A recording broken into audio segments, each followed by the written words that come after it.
Welcome, everyone. This is your friend, the DN What If, here with another exciting fanfiction. Today, we're diving into the story of what if Deku became the hero community's Green Broccoli Cryptid? If you enjoy this video, don't forget to hit that like button and subscribe for more fanfiction content just like this. Now, let's get started with the fanfic. He was pretty much as well known as All Might by this point. The green-haired boy. Midori they called him. He was at all hero fights, taking notes, cheering them on and watching them with awe. He'd even tune into present mix radio show and offered up analysis on the fights from days or even hours before, all with insightful knowledge not befitting a young middle schooler, but they were impressed. But they never had the chance to speak to him, since he always vanished into the crowd and left without a trace.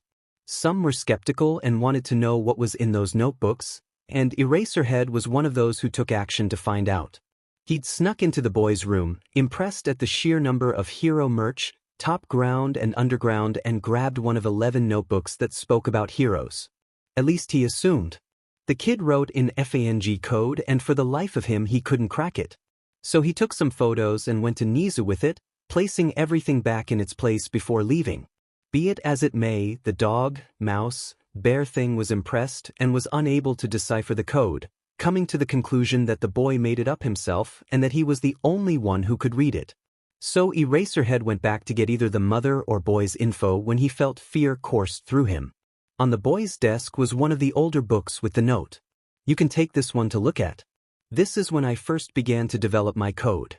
I like heroes, so that's why I write in code, just in case. I hope you find this one informative. Have a nice day, Eraserhead. It was cutesy and had bunnies on it, and he knew that the underground hero was the one to grab it the first time. Looking around he cursed when he saw a small camera and then realized of course the kid would have one.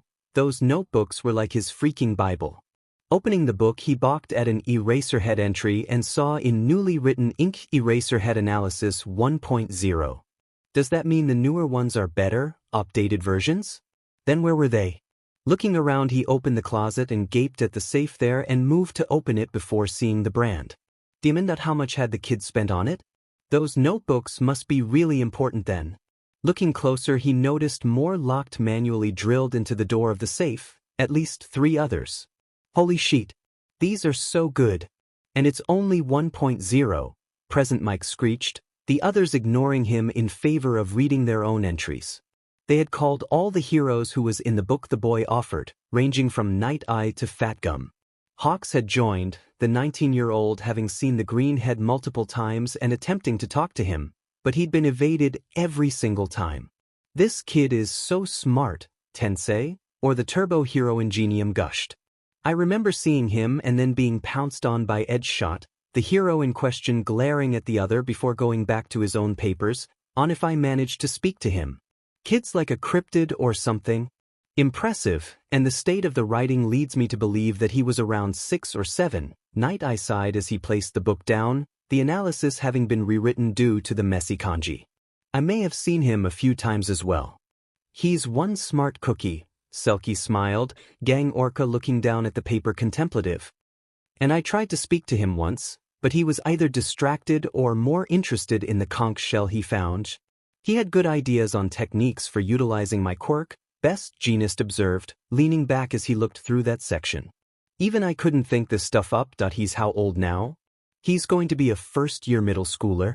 He might need specialized schooling, Nizu offered, a bit miffed he didn't have an entry, but with how many he attempted to fit into one journal it was safe to assume he did have one in another journal. Somewhere. He's far too intelligent if he wrote this at 7. You going to tutor him? Eraserhead asked, looking down from his own analysis. He will say that he had seen the boy once or twice at the beginning of his patrol, the kid waving at him from the ground as he rested on the top of buildings. He's perceptive. Hiding a camera directed not into his whole room but at his desk where the notebooks are. Only a few are out at a time. I saw he had a safe, and the keys were missing. He is one prepared kid, Hawks gaped. And he's so cute. Snipe came in with a knock, looking a bit sheepish as one can get from a masked hero. We got a problem, he coughed as more heroes came in. You have Midori's notebook, was the main statement yelled as they came into the rather large meeting room. Did you talk to him? Was second. Did you get the email? Nizu asked Eraserhead calmly. His mother's or his? Both, but I would prefer the boys. Nizu smiled and the room became deathly quiet as all eyes turned to them. Here, he handed the principal a slip of paper. Good, I'll contact him now and hopefully he'll be here sometime this week to take an IQ test before the school year starts. That was code 4. Clear up your schedule for next week. Now was the time to finally meet the kid who was the cryptid of the hero community. Nizu was impressed at how fast each whipped out their phones to call the government or other heroes who'd seen the boy. By the way, the newbie who was rising fast in popularity, Calmy Woods, began. What is his name? Everyone became silent once more and turned to Eraserhead. Even Nizu didn't know his name. Midoriya, he said, many gaping as they realized their nickname wasn't too far off from his real name. Midoriya Izuku? Izuku. 4 days on and the heroes mulled over the name, unsure if they call him out or go out looking for him. Not that they needed to in all they really needed to do was go to a hero fight and look around. Chances are they would find him, nose stuffed in that notebook, writing notes down on their quirks and the villains with the same amount of enthusiasm as ever. But they managed to refrain from doing that. But it was hard. They finally had a name to the face they all knew and desperately wanted to speak to him. Present Mike nearly sent them all into cardiac when he nearly called Midoriya, who called himself Mikuin, his name on his show. Needless to say that but kicking he got was enough to make he cancel his show until Midoriya took his test. He had responded nearly 30 minutes later, Nizu posing as a college professor who had seen Midoriya's test scores, and the boy was so sweet even through email. Unfortunately, if Nizu wanted to fully take him out of school he'd need to take a physical to see if he was qualified in that aspect. So that they cleared up the day he was supposed to come in and waited for the day they could watch him and make a training regiment in exchange for tips on their quirks. Best Jeanist was the only one to have a special little experience 2 days before Izuku was scheduled to be there for his test. Or horrific. You can decide. It was nothing more than a routine patrol with his newest sidekick by his side. Both conversing on Izuku, as the sidekick had seen him in 3 fights the last 2 days and wanted to ask his mentor about the kid.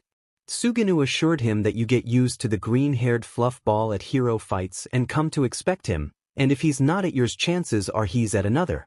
They had been walking when an explosion went off as a man with an oil quirk and another with a flicker quirk began to blow up vendors' stalls. Best Jeanist cursed as he used his fibers to pull the people back, calling out for some other heroes to get on the scene as his sidekick used illusions to distract him. It was just his luck that Endeavor of all people showed up. Don't get him wrong, the second best hero is good and all for fighting, but this man had a FING oil quirk. Unless this was a different world, fire and oil make an even bigger boom. His sidekick yelped as Endeavor rushed to the villains, screeching in pain as the flames burned away at his costume and into his flesh. He'd need to go to the burn unit for sure and his suit caught on fire. Stop, drop and roll, Jeanist yelled as the flames grew, his sidekick in fear and pain as fire obscured his vision. Here, that voice. Suddenly his sidekick was drenched with water as Midoriya Izuku threw a bucket of it on him, managing to put out the flames.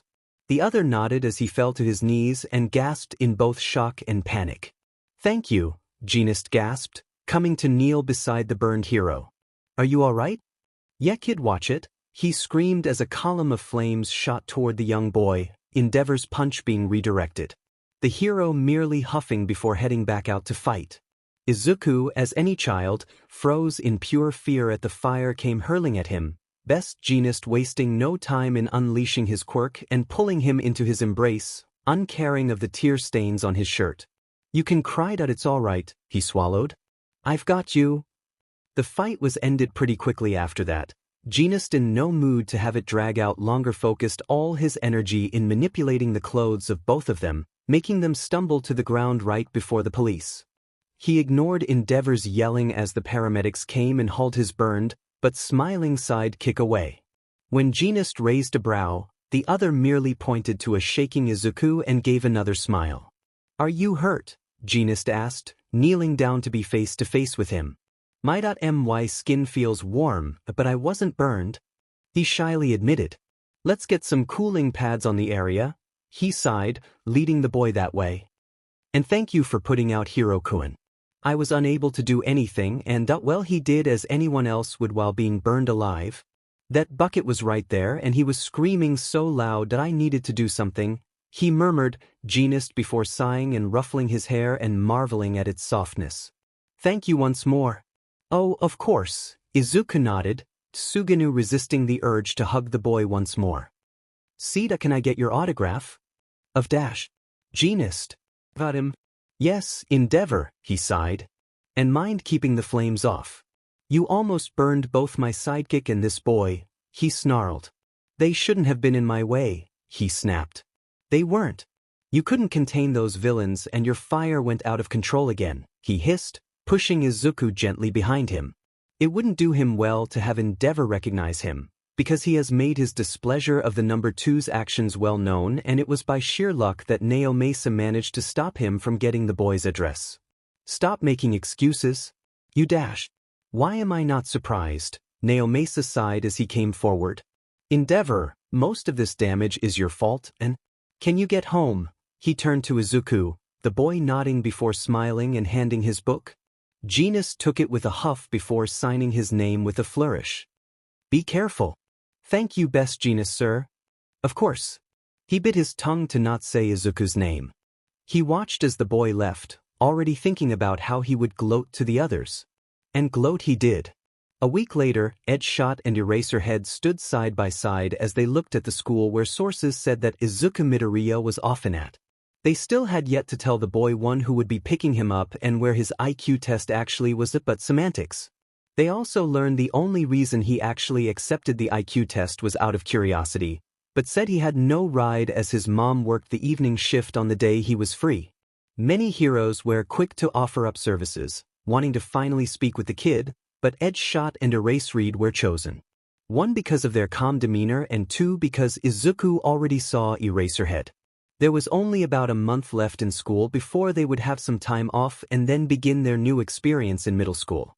School was let out an hour ago and 3 boys were waiting at the gate, presumably for Izuku as they spoke of him. At least he walks home with friends, Edgeshot sighed, smiling as the young kids talked about some heroes that they loved, All Might being very prominent. Though, for whatever reason the ever-stoic and logical heroes could not explain the clenching in their gut as they watched a blonde with red eyes. His sneer made them tense up and his flexing fingers had Eraserhead reaching for his capture weapon, waiting for him to explode.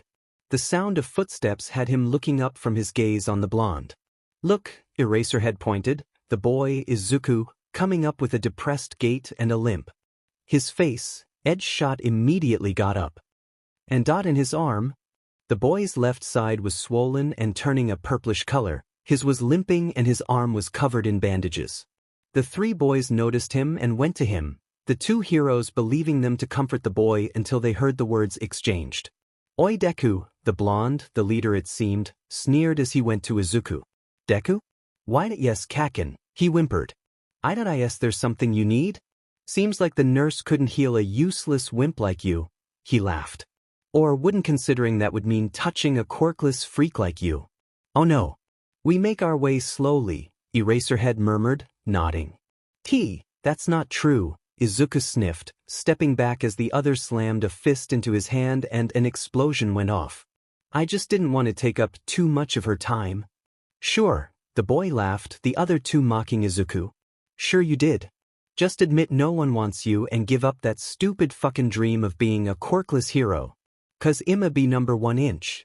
I won't. I have to have hope Kaken. The other sounded more impassioned and the 2 heroes believed him. After all, they relied on their brains, Eraserhead more so, but Edgeshot was actually trained in the ways of the shinobi. I will be a symbol. Just like All Might. I will be the symbol of hope. The 2 heroes actually smiled at that. What you're saying is really, the other breathed, his hands flexing. That was the hero's only warning. But they weren't fast enough. Is really pissing me off. You shitty you. He roared, punching Izuku on the right side of his face with an explosion going off. They froze for a single moment, fear making their hearts clench as Izuku, the boy in which cheered them on and talked about them so lovingly that was sent flying. They could see his right side was reddening and his right lip busted open. Both pros flinched at the crack his body made as it hit the wall of the school gate and tensed at his choked gasp of pain. His eyes killed them. They were like prisoner of war eyes, one that was resigned to their treatment and the fact that it was now their life. Eyes of a broken man whose pride had been stripped and he had nothing to live for. It was not a look for a child, not a look for Izuku, to have in their eyes. The heroes wasted little time in wrapping up the boys and rushing to Izuku. "You three are never going to get close to a hero course," Eraserhead snarled. "Much less be number one," he mocked to the blonde, the boys' eyes widening as they saw Edge Shot pick up the dazed and nearly unconscious Izuku. "Izuku," the hero murmured, the boy's eyes unfocused and far away. "Izuku, I need you to stay awake. Can you do that?" "Izuku?" Yeah," he nodded. This isn't as bad as the other times, I'll be fine in an hour," he murmured, both heroes hearing his confession. Who are you?" "Get him to Recovery Girl and then tell Nizu what happened." Eraserhead tightened his grip on the boys and used his quirk on the other. "I'll stay until Neo Mesa gets here." "Very well," Edge Shot nodded, before rushing off. "I am going to be moving fast, but trust me, okay? You're a hero." He sounded so happy, head lolling against the other's chest. Yes, I am a hero." He could only hope the boy wouldn't have a freak out once he realized where he was. And that the others wouldn't have a heart attack about his condition. "He's coming here," Hawks cried out once more, the others sweat dropping but equally excited as well. "I can't believe it. I wonder if his hair is as soft as it is fluffy," Miruko gushed, the others laughing. "I know," Best Jeanist gloated, the others sneering at him as they threw paper cups at him. "Yeah. Gloat, why don't you?" Midnight pouted, crossing her arms as she stood in one of her more tamer outfits. "I was in the area, you know. You could have called." "Now why would I do that?" he huffed, leaning back as she began to go on a tirade. "I hope he brings the other notebooks and tells me the code," Nizu sighed. "It was so complex and strange, I had a difficult time grasping the basics from his old help book he had when he first developed it." Now that was some high praise. "Recover Girl," Edge Shot called as he entered, everyone jolting at the sight before them before jumping up. Izuku was lethargic and blinking slowly in his arms, head turning around from place to place, trying to figure out where he was. "He was punched a few moments ago and had injuries untreated from earlier today," he explained, the heroes freezing at his bruised and burned face. "Eraserhead is with his attackers at the moment. They are not getting off lightly." "Oh dearie," the old hero hobbled up and looked him over as he was placed on the couch. "Let's have a look." "'S not too bad," he slurred out. "Kaken wasn't as angry or strong today. I think it best we leave him with Recover Girl right now," Nizu said, the other heroes looking back as the boys they boy tried to defend his attacker's actions. "He's quirkless and they bully him for it. Been going on for years," Eraserhead stated as he came in. "The teacher allowed it and didn't bother to help him. He as well has been lowering test scores, so he's just be educating himself by this point. Then an IQ test is most definitely needed," Nizu sighed. "This is not how I wanted to meet the bright young minds of the hero community." Recovery Girl entered and everyone turned to her at that moment. "He's fine. Apparently he's used to such treatment, and with the amount of scarring on his skin, I can tell you that he's been treating himself. So no IQ test today. Or for a while. I need to get that boy to a psychologist," she said. "He seems to cling to the idea that the other, the one who attacked him, is still his friend. Even defending his actions. I was able to learn that the school rewards the boys for their bad behavior and how they are very anti-quirkless, thinking about attempting to get him to leave a few years prior," Eraserhead snarled, Present Mike placing a hand on his shoulder. "They don't have a FING spot on their record, but I made sure it stuck. And Neo Mesa ain't letting this go either." "Good," Nizu nodded, placing his tea down. "What about Dash? Past instances?" "Oh, he's getting those on record too. That kid is never setting foot here for sure." He gave a truly villainous smile that others shared. "Well, what do we do now? If we all go to him, he'll freak," Selkie sniffed, holding a spotted seal plush he got for the kid. "He like cute things. And I don't want to cause him more pain."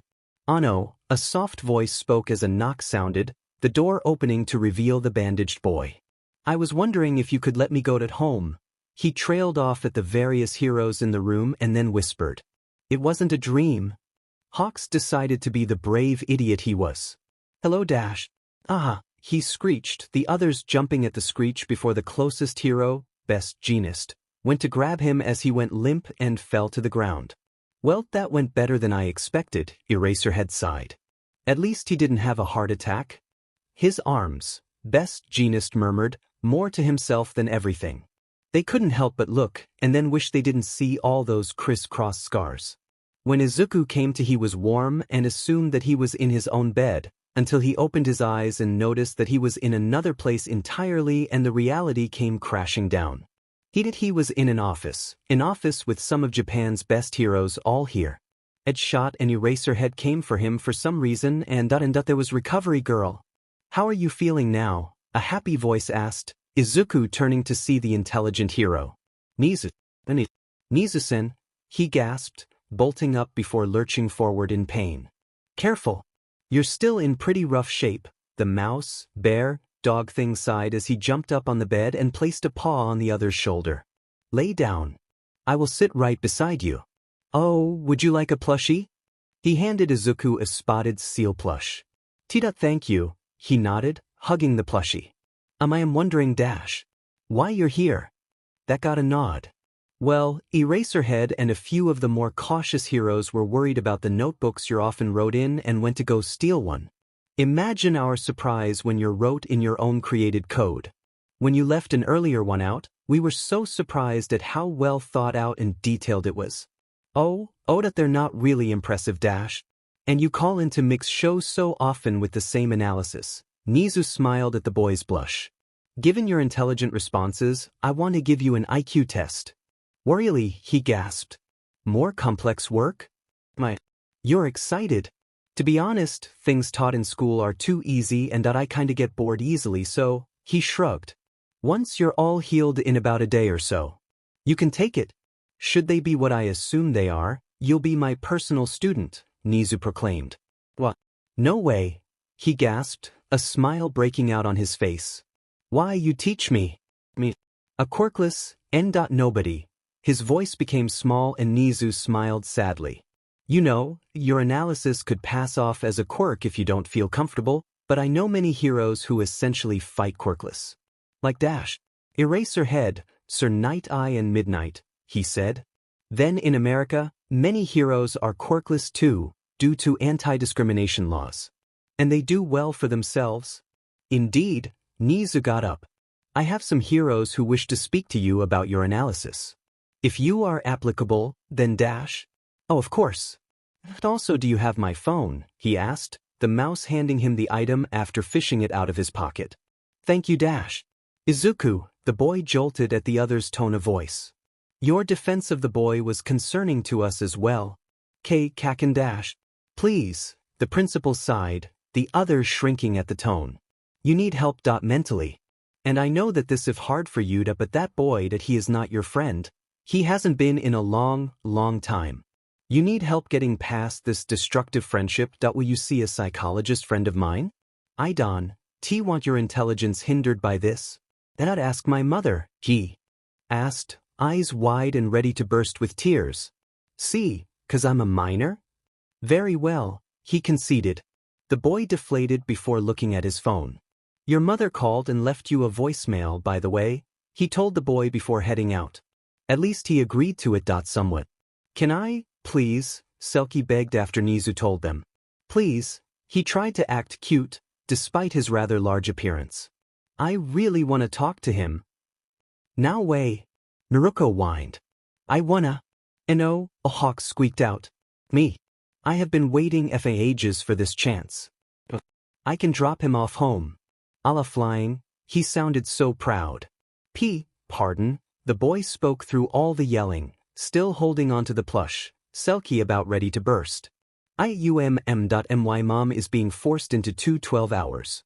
So she's staying the night at the hospital she works at. Can one of you drop me off once this is over?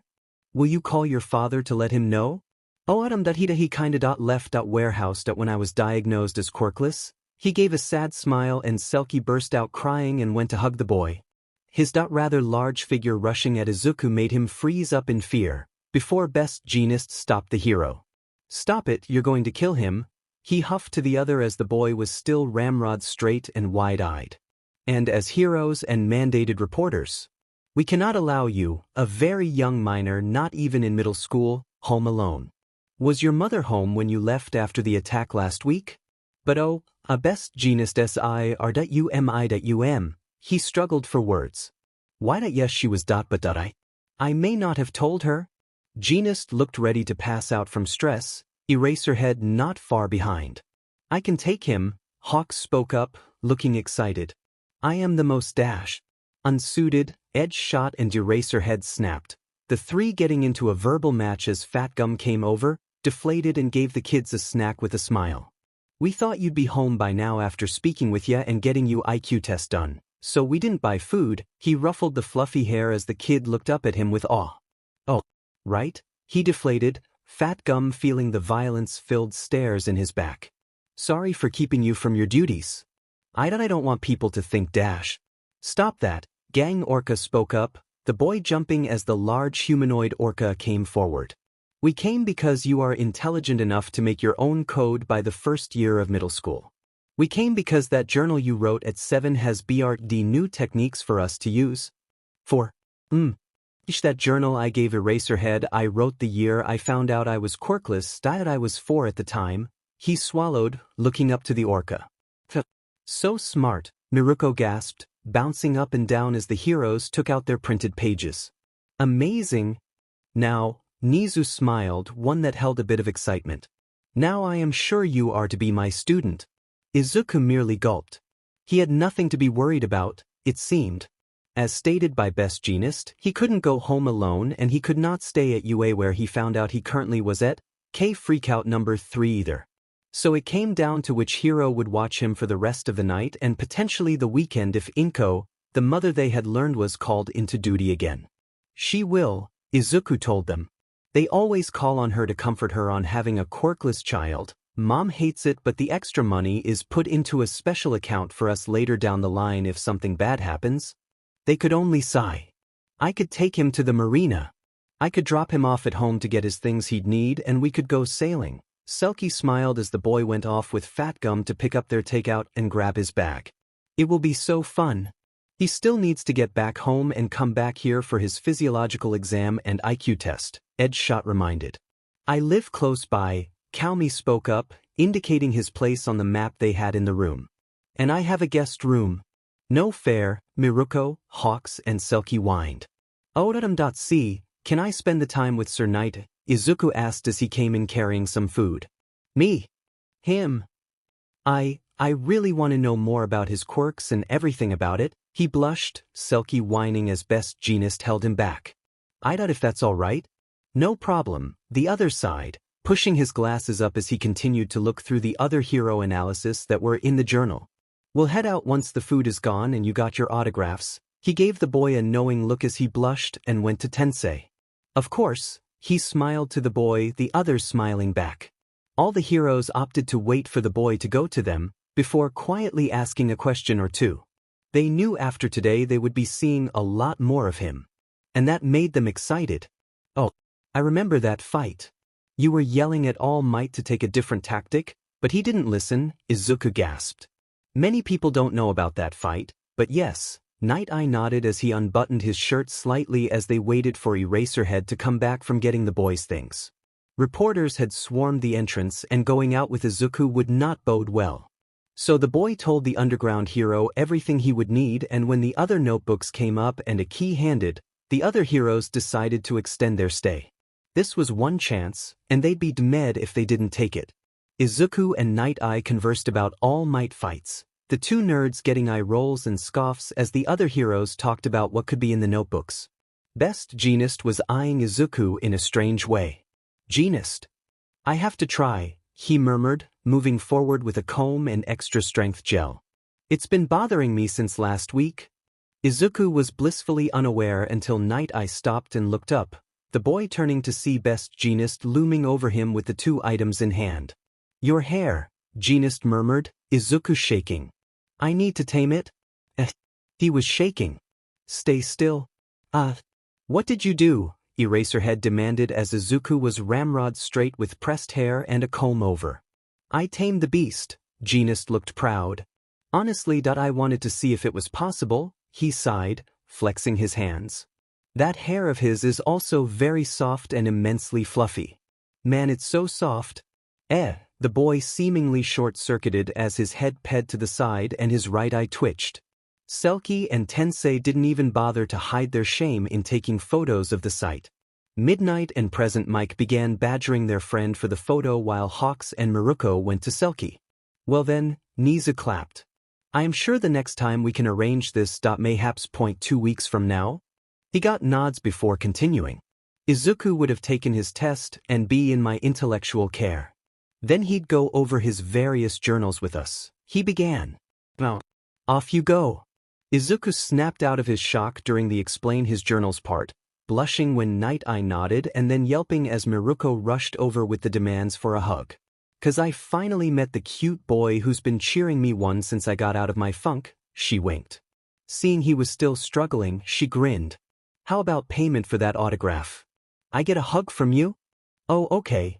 He nodded, the women embracing him. Soon, all heroes demanded payment for their autographs. Gang Orca totally not crying when Izuku came to him for one stating that he didn't see the other as scary, just misunderstood. That was the day that Izuku's life changed forever. Izuku, the heroes had learned, was immensely smart to the point it was FNG hilarious. He scored a 162 on his IQ test and Nizu theorized that it would only expand if given the right material and nurturement. Possibly smarter than Nizu himself. Now that was a scary thought.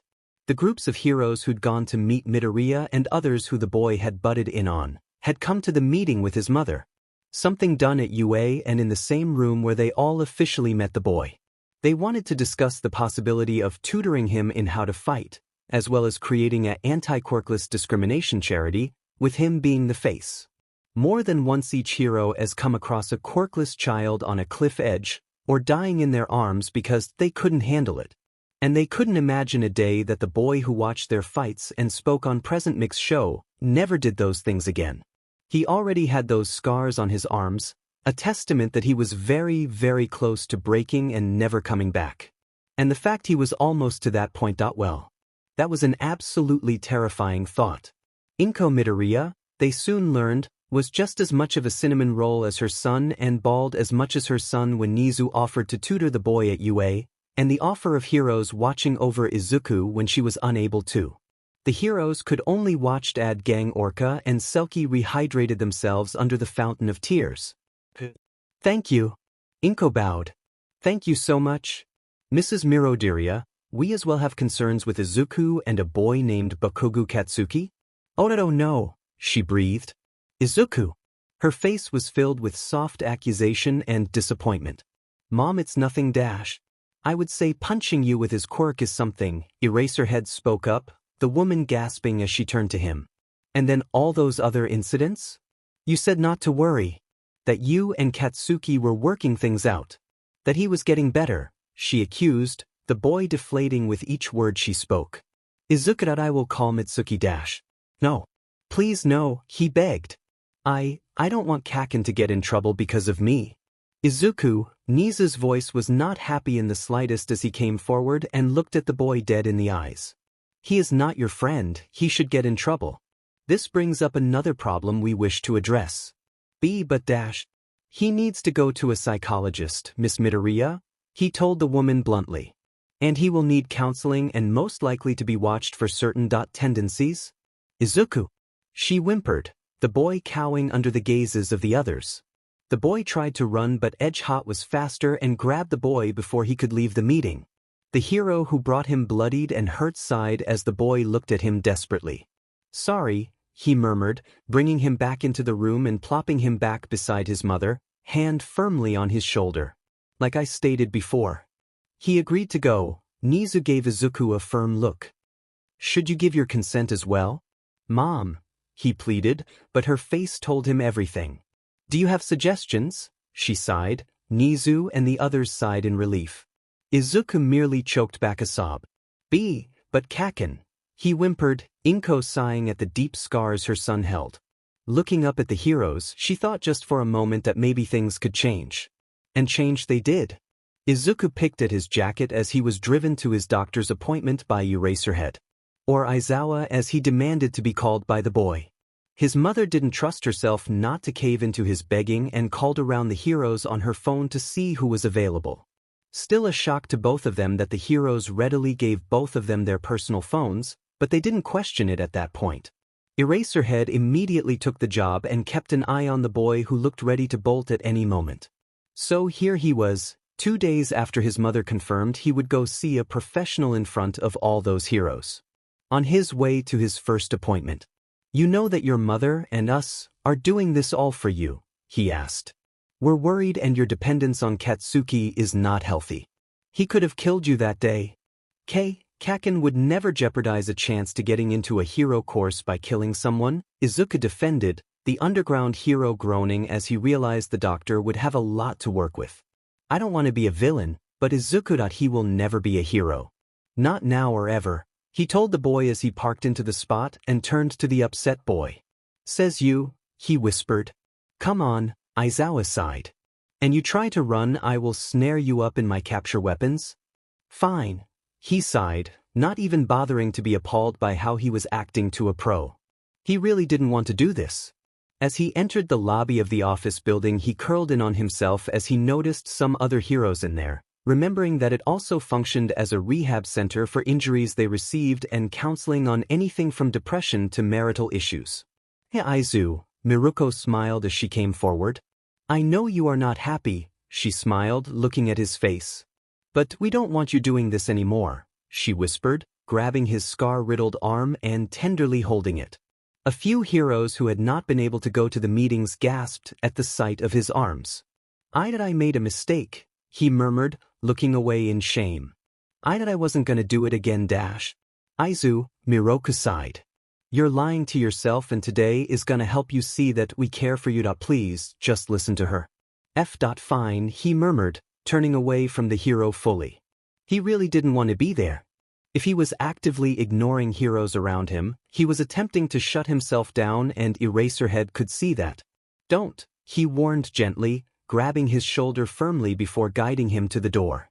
Izuku glared at the name plaque on the wall, his face the definition of defiant and unwilling as the door opened and Dr. Sakura Horikawa appeared.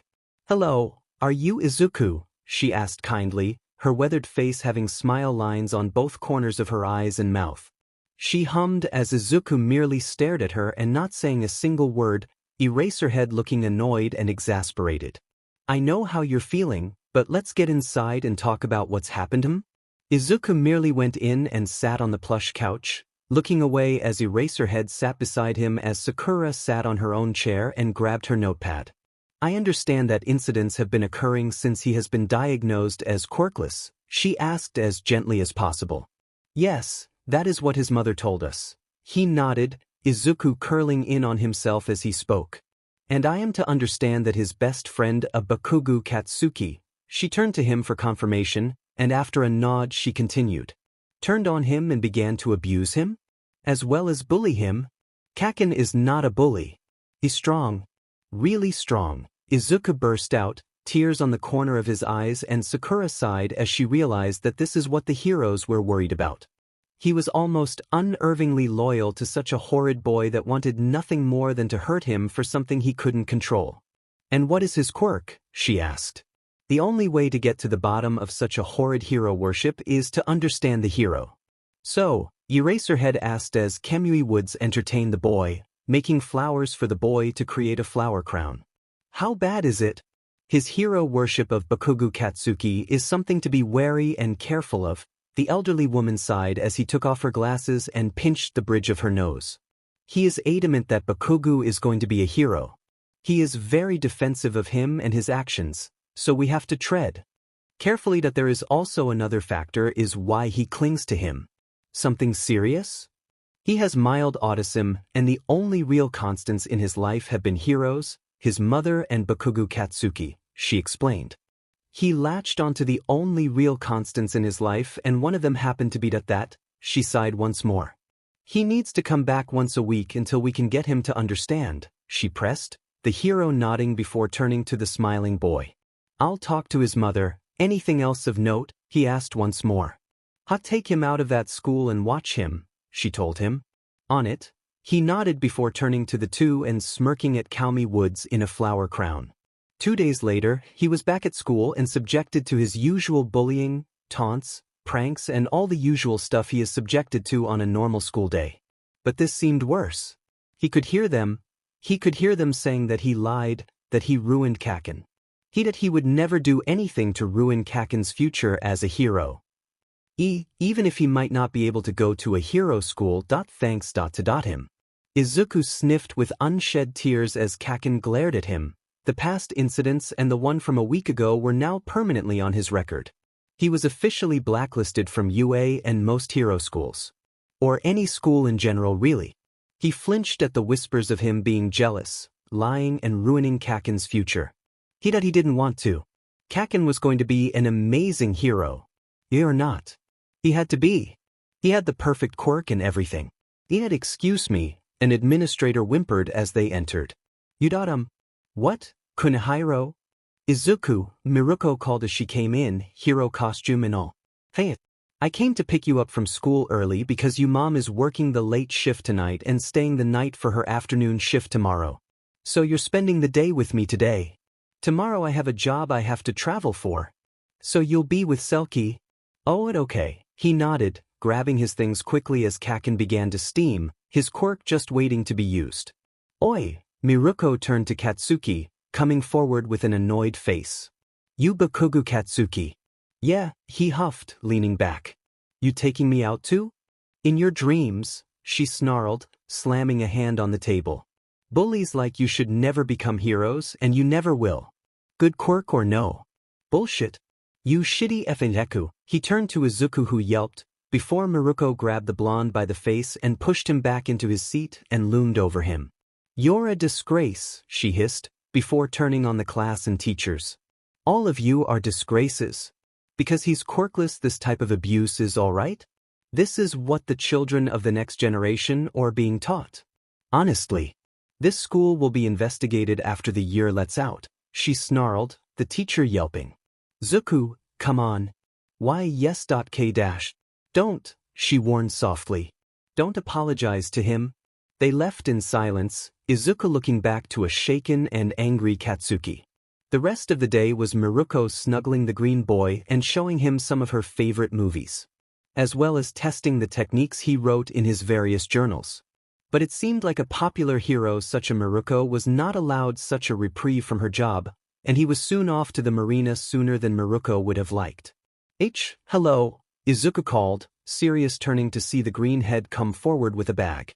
I am supposed to be with you guys until I go back to school. You must be Izuku, Sirius smiled, since Captain got to meet the kid she was stuck on being left behind. Nice to meet you. I am Dash, the marine hero. Sirius. He then blushed when she and the rest of the members burst out laughing. You're really well-informed kid. Yeah. I am nice to meet you. This is the third in command, Sirius pointed to a buff man. We call him Mick.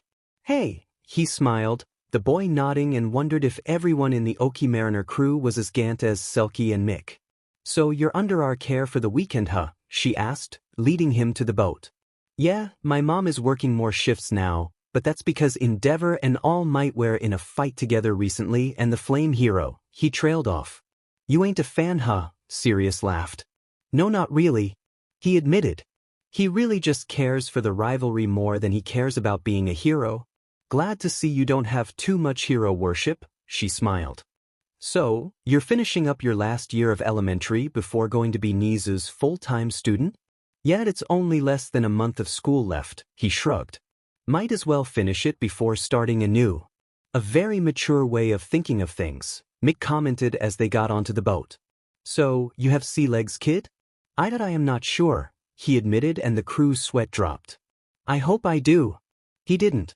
Poor kid ended up throwing up after a rough bout of wind and the sea, swaying as Mick helped him inside and lay down on the couch. They might need to give him to another hero for the weekend since they were doing their routine sea patrol, It was high trafficking season with the holidays coming up and demands for drags being higher than normal. Sorry kid, Sirius sighed, patting him on the shoulder. We're going to be sailing all weekend and with how you are right now, I think I need to go to a different agency. He nodded, miming as his stomach lurched again. Why, yet I can't do this? Maybe next time, Sirius smiled, calling up the secondary hero that was for him to go to. Hello, present Mike sir? Izuku can't seem to handle the sea all that well and we are off to do our sea patrols in about an hour when Captain returns. Soon Izuku was waving goodbye to a sullen Selkie, given to the third hero of the day and on the way to present Mix Radio Studio. He was going to be a guest star. But why me? He asked in the car as the hero drove them through the city. Because, you're as well known as me, he laughed, his voice a normal tone. On the days you didn't call, I got some calls myself from others asking about you being missing, he chuckled. Everyone pretty much tunes in to hear you and me banter back and forth. I might even make it a job so you can do part-time, he winked, laughing as Izuku blushed. That's absurd. No way that dash. Come on please, he begged the kid, smiling as he stammered before nodding. Just, today is going to be so awesome. What am I supposed to do? Do I help set up or dash? Don't worry, I just texted one of the guys at the studio and you should be all set up and ready to do, he winked, driving when the light went green. Doesn't your agency double as your radio station? He asked, swallowing as the building appeared in his line of sight. Yup, the best place for it really, and because of it being a radio show I get to advertise and get more money to give to myself and the sidekicks and civilian workers who work on the station, he winked. Izuku smiled, allowing himself to look around as he was led inside. Oh my gee, a woman with light purple hair and many piercing, gasped as she spotted Izuku. Am-I-kun is really here. And oh way, they all yelled, rushing out to see. He really is, they whispered, all giggling happily as Izuku waved. See, present Mike smiled, wrapping an arm around the boy. You're famous. I did strange, he admitted. Yeah, but that's what happens when you get to every hero fight possible and are always seen, he ruffled the green hair. Come on. You can fanboy over the set after our time. Oh, okay, he yelped, being ushered into a seat beside the hero who took off his jacket and managed to get his hair down. We're live in 5, 4.3. The last two were done with his fingers before he pointed to present Mike. Hello you listeners. I am present Mike and this is Put Your Hands Up radio station. Instead of our usual music and latest hero news by yours truly, I have a very special guest. You may recognize his voice and his name. Hello Mikuen, he sang, Izuku jumping before speaking. Hello present Mike-san, he said. Formal as ever. Now I know I will be getting a ton of calls once we open up that line. But I will be handling the questions. A bit of surprise we finally found him. But a welcome one. I was shocked too when I was suddenly pounced on by Edge Shot. Izuku chuckled, Mike silent as he waited for him to finish. I never expected heroes to hear me on this show and want to know me. But naturally, present Mike burst. You have been a loyal follower and caller since you could speak. I have always been curious about why focus on hero analysis. Heroes who believe that they can't become better or learn new techniques are not really evolving as heroes and can't become stronger because of that, he explained, more relaxed. Like you. I offered up a unidirectional attack with your speakers and you tried it, being able to subdue more villains at once. You evolved and now have more techniques in your arsenal. Yep, that's right, present Mike laughed, other giggling. I have more techniques to use and fall back on and that is wonderful. Now what heroes do you think are not evolving or becoming better? Endeavor for one, he said. He relies solely on his flames and strength. He causes a great amount of damage and injuries this way and it's annoying and costly. He is more focused on a very one-side's rivalry between him and All Might. Which brings me to another hero that has not evolved in years. All Might? Really? He relies solely on his various smashes, based on the US and their states. While he does have many of them and one could argue me that it's all really glorified punching. Not to say he isn't amazing or a good hero. He is but I feel like he should figure out more, Izuku shrugged. He's been slowing down recently and being in his early 50s it could be due to age. Well, you are the expert. Present Mike nodded, grinning like a madman. Hey, did you think about becoming an analyzer for heroes and villains? Giving heroes more opportunity to grow and figuring out a villain's quirk? That's a job. Yeah. So basically dash. The listeners weren't even mad that the call in time never came. Or the following next 2 days. In Yamanashi Prefecture, an old man hummed as he listened to the boy speak, already knowing what he was going to say to the blonde buffoon. Beside him, his respected comrade went between thoughtful and appalled. I think we may have found Toshi's successor, the older man hummed, taking a bite of his fish-shaped treat. I mean that he's got some ball. You've seen him too, haven't ya? Maybe. Perhaps? Midoriya, Ryuko called, her fangs flashing in the light as she caught sight of Midoriya after she'd given the police her account. He must have just come from his second doctor's appointment. I told you I would tell you all about my day, she giggled, having taken him after present Mike after he got a sudden call. So that's sorry that I was just really excited about it because you and your quirks is so amazing, he smiled, the dragon hero smiling as she ruffled his hair. Well, should be expected. You want to grab some grub before we head over to my agency? Why? Yes, he nodded. All right then. Oh, and how has things at school been? She asked, waving off the paparazzi. All right. In Shizuoka Prefecture, Endeavor growled as he saw him on the news next to Ryuko, the dragon hero, laughing as she hugged the small boy. That annoying little piece of sheet that had the ball to dot. What was he worrying about? The boy was merely a nuisance. Izuku Midoriya. Me-kun. Shaking, he closed his browser and attempted to calm his rage. That hitty brat, he had the gall to call him obsolete and claim that he was the problem? That kid had a FANG ball and he knew he had to show him his place. Rumor had it he was quirkless. Perhaps he should speak to him. And his parents. About what it means to respect a hero. Izuku sniffed as he was led into Best Jeanist's office with a swollen eye and busted lip, ignoring the hero's demands of, who did it, and look at me, Izuku. He pushed Jeanist away the moment his shoulders were gripped. What happened to your clothes? He finally asked, sighing as the boy fought him at every point. Izuku, he wanted, eyes narrowing. You either tell me what is going on and what happened this instant, or I will head back to your school and demand the CCTV footage. They tried to follow me to the car and then tried to convince me to allow them to come warehouse when I said no, he murmured, looking away in shame. Jeanist sighed as he motioned a sidekick over. Get him to medical and then get a snack for him. I will be in my office for the time being. He's upset, Jeanist heard Izuku murmur as he closed his door. Izuku, he sighed in the confines of his office. Sitting down at the desk, he sighed and powered up his computer. There was only about 2 weeks left in the current school year and all the students seemed to have a need to prove that Izuku was nothing and to prove their superiority over him. What a nightmare. As he looked down to the screen, he jolted at the email on his personal account. Only given to a few heroes. Clicking it, he raised a brow as he saw it was Sir Knight, another cryptid of the community and a bit of a recluse. Even though he did come to the meetings about Izuku, he was still a recluse. Now that he remembered, he was All Might's confidant for years until their breakup. Now what did he want? Izuku sighed as the sidekicks of Jeanist's agency tried to get the name of his attackers out of him while another made his afternoon snack. His mother was now taking on more obligated hours, but she admitted they were attempting to use her to get to them. Should it get worse, she may have to quit. Izuku, Jeanist called, coming out and striding to him. Get dressed, we are heading to Tokyo. Tokyo. He jumped, confused. Yes, Sir Knight, I wishes to speak to you, he told the boy as he grabbed the other's coat.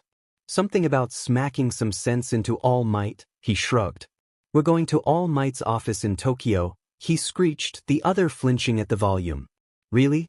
Yes, come on. He ushered the now existed boy to the car waiting for them. Just his phone rang and as he buckled in he cursed at the name on it. Eraserhead. Yes, he sighed, already knowing where the line of conversation could be going. You realize he has an appointment today, right? Eraserhead's dull voice asked as he shuffled with something on the other end. He can't miss one. I know, Jeanist groaned, cursing the circumstances. Night Eye contacted me and wanted Izuku to speak to All Might about what he talked about on Mick's show. So, Eraserhead demanded. He also stated that he was in contact with Endeavor recently in the Hall of Records. In the M section, he whispered. Preferably am I, he hissed. I'll get someone to pick up Ms. Midoriya. Get him to All Might's agency as fast as possible, even if he wants to prove he's the best and have Izuku preach it. He won't make a ruckus in All Might's agency, Eraserhead said. What about Sakura? That woman was basically all heroes, barring Endeavor, grandmother, so they rarely used her last name. She'll understand, Eraserhead sighed. I have a feeling I may have to ask Nizu for protection for the Midoriyas. Endeavor doesn't take slander to his name too well. Alright, I'll update you on the situation as it goes along, Genis said, looking at Izuku. Don't let him get overstimulated. He's used to loud people in groups of 3, but they were children. Endeavor and All Might are worth about x8 that amount. He's just getting used to people being loud around him for happiness and not anger and disgust. His autistic mind can't comprehend the change, Eraser warned, Genis nodding. I know, he whispered, looking as Izuku began to rock back and forth slightly, one of his stims. I'm sure Night High knows as well, so we may be fine, he assured the other before hanging up and looking at Izuku. He still had so many scars, bruises and horribly healed broken bones from doctors that didn't care. God, why did this happen to the best of people? With another sigh he opened his messages and kept everyone up to date. No secret that aside from Hawks for whatever reason, they all hated that arrogant prick Endeavor. He simply rubbed them the wrong way far too many times for it to be natural, and they knew he just loved to pick a fight when something hurt his ego the wrong way. God, what a mess. So big, Izuku breathed as best Genis lead him by the hand. Sure, he wasn't a toddler, but with the threat of Endeavor they'd need to be careful. Not to mention Izuku was small for a kid his age and had a naturally small presence. Years of bullying. God, he hated bullies. Serum Knight, Izuku called, the bespectacled man turning away from All Might and smiled. He insisted that Izuku merely call him Night Eye. Apparently Izuku even knew his real name, because in a way they were similar. Izuku, he called, coming over and kneeling down. I know I called you here to speak with that blonde moron who can't fill out his paperwork on time for the life of him, he said, ignoring All Might's hey. But I actually have another reason why, he told the boy, Genis stiffening before looking back. Do not leave All Might's side for the next few hours. Okay? What's going on? Izuku whispered, eyes wide as he realized he's in danger. Stay by him until I come and get you, he told the boy. Genis, he jerked his hand and the other hero patted the fluffy head before following the former sidekick. You must be young Midoriya Dash. I'm in trouble, aren't I? Izuku asked, turning to the no. Why would you assume that? He asked, kneeling down beside the small boy. God, Night Eye was really desperate to protect this kid if he came to All Might, not to nag him for a successor, but for help. How do you know that it isn't something they are overreacting about? Because Endeavor's ego is about as big as his bank account, Izuku smiled, the older pro chuckling. And he can't stand slander his fame or risk someone ruining his chance for number 1. DMN, Toshinori thought. He is perceptive. You're joking, right? Hawks asked as Eraserhead told him of the current problem. He's gonna try and get custody over Izuku just to change his mind about him? Sure, I respect Endeavor and all, but Inko is the kindest woman in the world. She provides all she can. Izuku is well known outside of the hero community as Mikun, the kid who gives heroes so much inspiration that they become well known.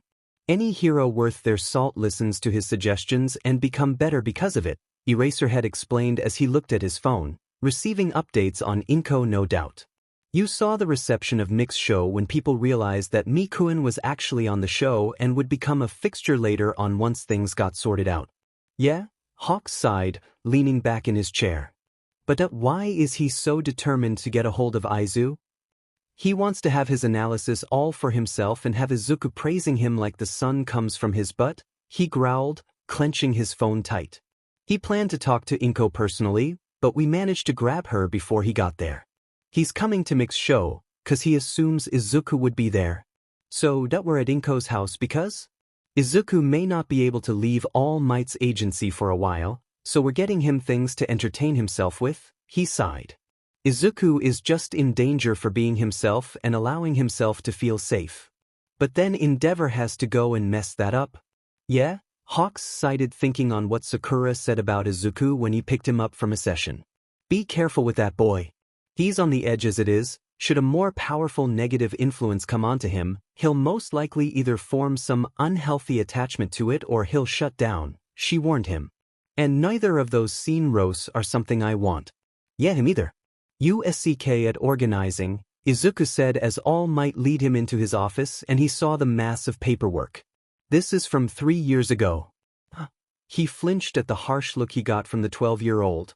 Maybe you could dash. Do it yourself, he said to the other, turning from the mass of paperwork and looking out the window. Oh?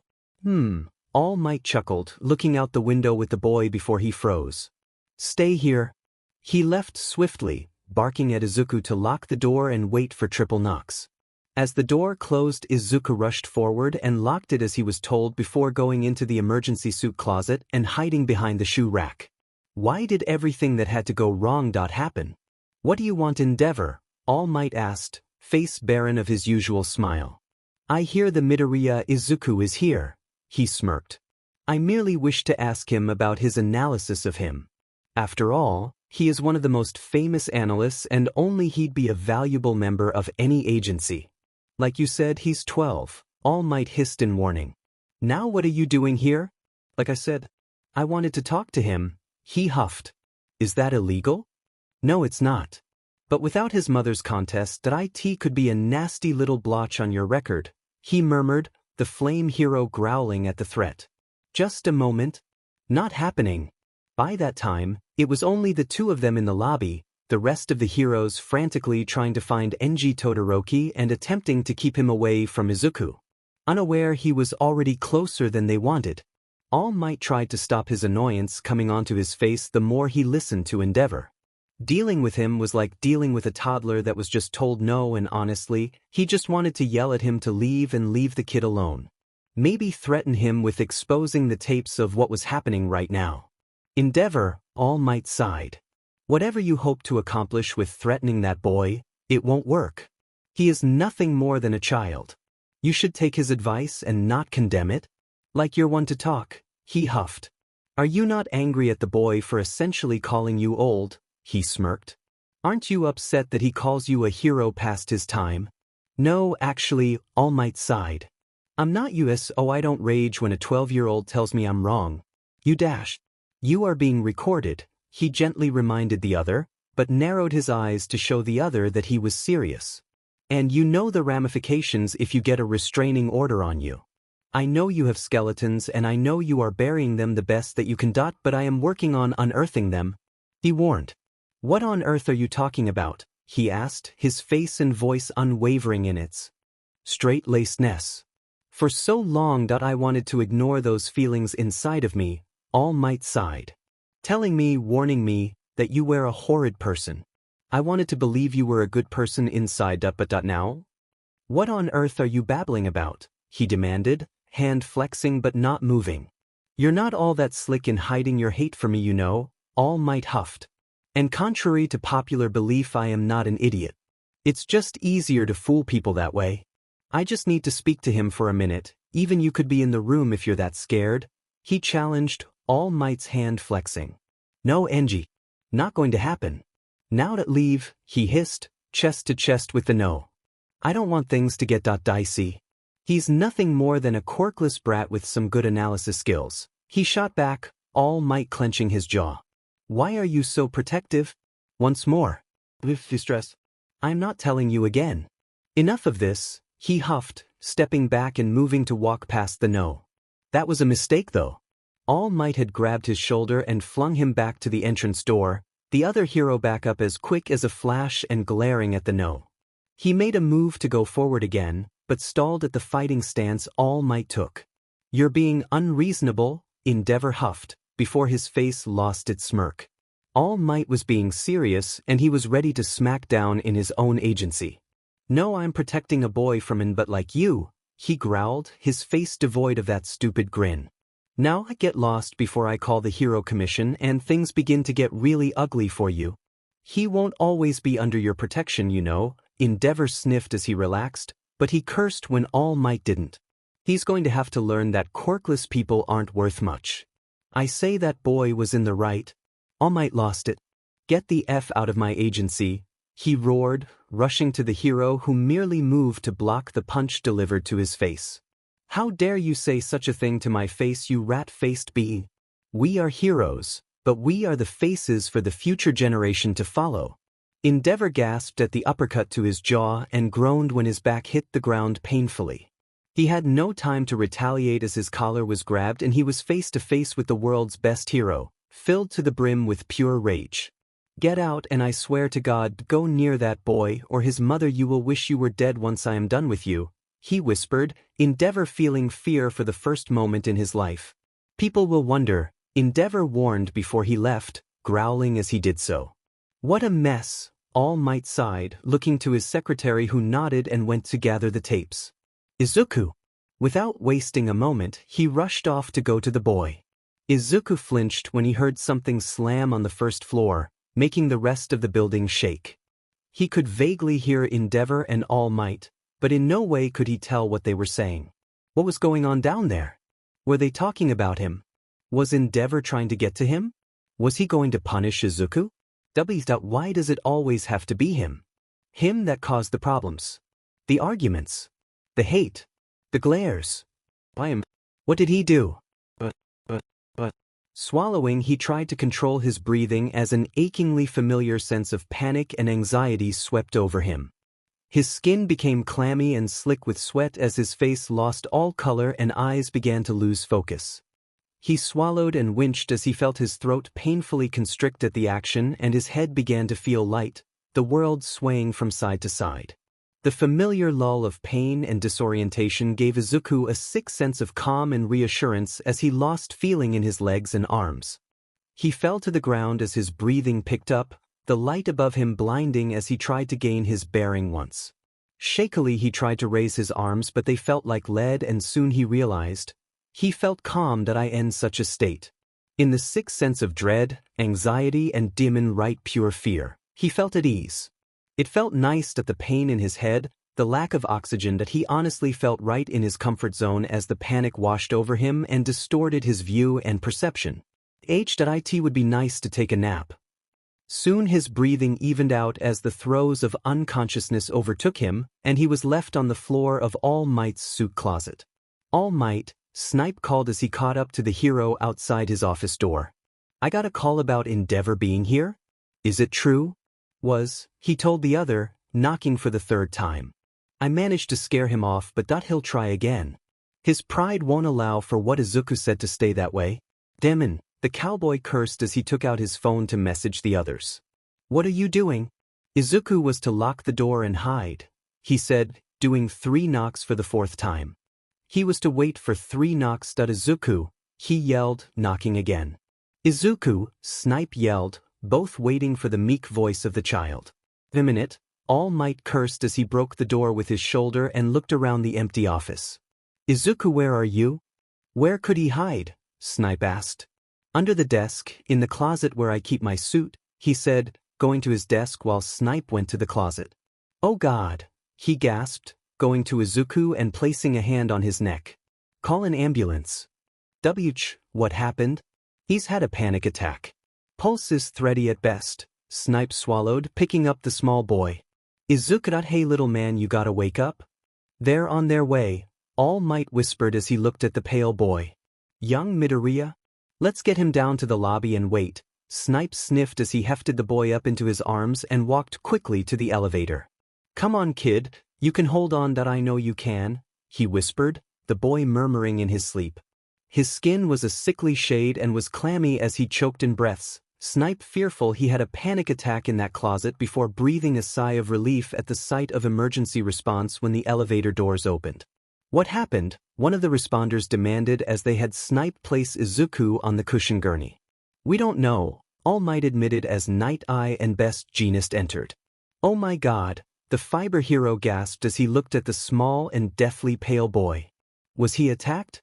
Who knows, he sighed, looking as the boy was hauled away on a gurney. God? Best Jeanist could only watch the boy go, a flash of silvery hair, pale skin and dead eyes making him jolt. Nizu hummed as he overlooked Izuku's medical chart, the hormonal spikes on the graph very worrying to the experiment. As you can see, Sakura, oh sweet Sakura, sighed as she kneeled down beside Nizu. This is a normal person's adrenaline, cortisol, norepinephrine levels, when stressed, anxious, or in a panic. This is Izuku's on a normal day. She pointed to the clipboard in Nex's hand. They are about the same. He's running himself ragged and he doesn't even know it, the principal sighed. And this very worrying graph? Was Izuku when they brought him in. It's actually lower than they believe due to the fact he was passed out when they did the tests on him, she sighed, getting up and miming at the ache in her bones. Not only will Izuku need special schooling, he will need something to deal with this worrying amount of stress and anxiety that plagues him. Nizu sighed as he placed the clipboard down and looked at his soon-to-be protege. Perhaps? Forgive me. I need to speak with Miss Midoriya. Nizu left before Sakura could say anything. Woman sighing before sitting down next to the young boy and grabbing his hand. Why did the best always suffer the worst? You might want to hear this, Eraserhead murmured as he stopped his boss. Seems like the brat's mother came to talk to Inko about Izuku. I am just saying, Inko. What the hell has Izuku done now to get all these heroes' attention? A brash blonde, no doubt the boy's mother, demanded as she rounded on the small woman. Oh, Mitsuki, that this isn't the time dash. Please just tell me so I can shut Katsuki up, the woman begged. He's going on and on about Deku this and Deku that and I just want him to stop. Deku, Inko whispered and Nizu smiled. You know those boys have nicknames for one another and dash. A nickname meaning useless is neither cute of innocent Mitsuki, Inko barked out, the other jolting at the tone of the soft-spoken woman. Unless Katsuki can change his ways I don't want to speak to you. Not until I can see he's changed. Inko dash. No. I have sat by long enough and allowed Katsuki to hurt and bully Izuku to his whims. And I am done, she snapped. Now please, leave before I have them make you. Mitsuki swallowed as she looked at all the shifting heroes and nodded to Inko, her face pulled into a frown as Inko walked away from her, not bothering to look back at her in the whole time she did. Things really have changed, huh? Ms. Midoriya, Nizu called the woman turning the other as she walked over. I have pressing concerns about Izuku and would like to go over them with you. Of course, she nodded. She had a feeling about what they wanted to talk about. I am willing to any suggestion. Wonderful. First I think I have a boy who can be Izuku's friend. Best Jeanist came to me with the idea and… A week later Izuku found himself in Best Jeanist's house, the hero in his casual clothes and staring down at the sickly boy with a small smile. Hello Izuku, he murmured, closing the door after Mrs. Midoriya came in. This is my son, Kaze Hakamata. The boy was thin and the same sickly shade that Izuku was, his eyes averted as he leaned away from his father's touch, not out of embarrassment but out of fear. The hero sighed before turning to Inko with a smile. Pardon his lack of chatter, he settled for. He's not one for talk not since his mother well that I think you should show him your games Kaze, he murmured to the boy who nodded, still not saying a word to his father. He reached his hand out of Izuku who gently took it and the two went to the living room, Tsunaga motioning Inko to follow him. Is there something pardon for the word wrong with Kaze? Inko asked gently as Best Jeanist grabbed a couple mugs for the tea he was making. I'm sure you've heard of the villain Windblade, he asked picking out a tea. Yes, she terrorized her hometown and branched out to Tokyo to continue her reign. She crippled many people, but that was due to the abuse she suffered at her parents' hand, Inko nodded. Not just her parents. Her whole town. They felt as if her quirk was dangerous and wanted to beat it out of her. She was never treated for her psychological damage and her family had a history of mental illness and due to all that piling on top of her, he sighed. She suffered a break to her psychic and went on a rampage I managed to bring it down. Windblade is Kaze's mother, Inko caught on. Yes, I never considered it a scandal though I love her with all my heart, he admitted. She does for me as well but she will never come back. Because of her crimes? No, those had been pardoned. Experts stated that while in her break she assumed that everyone attempted to hurt or kill her, And she never really killed anyone that just crippled as horrible as it is, and she ran away when she was PR'd in tea with Kaze, he sniffed, placing a cup of steaming tea before Inko.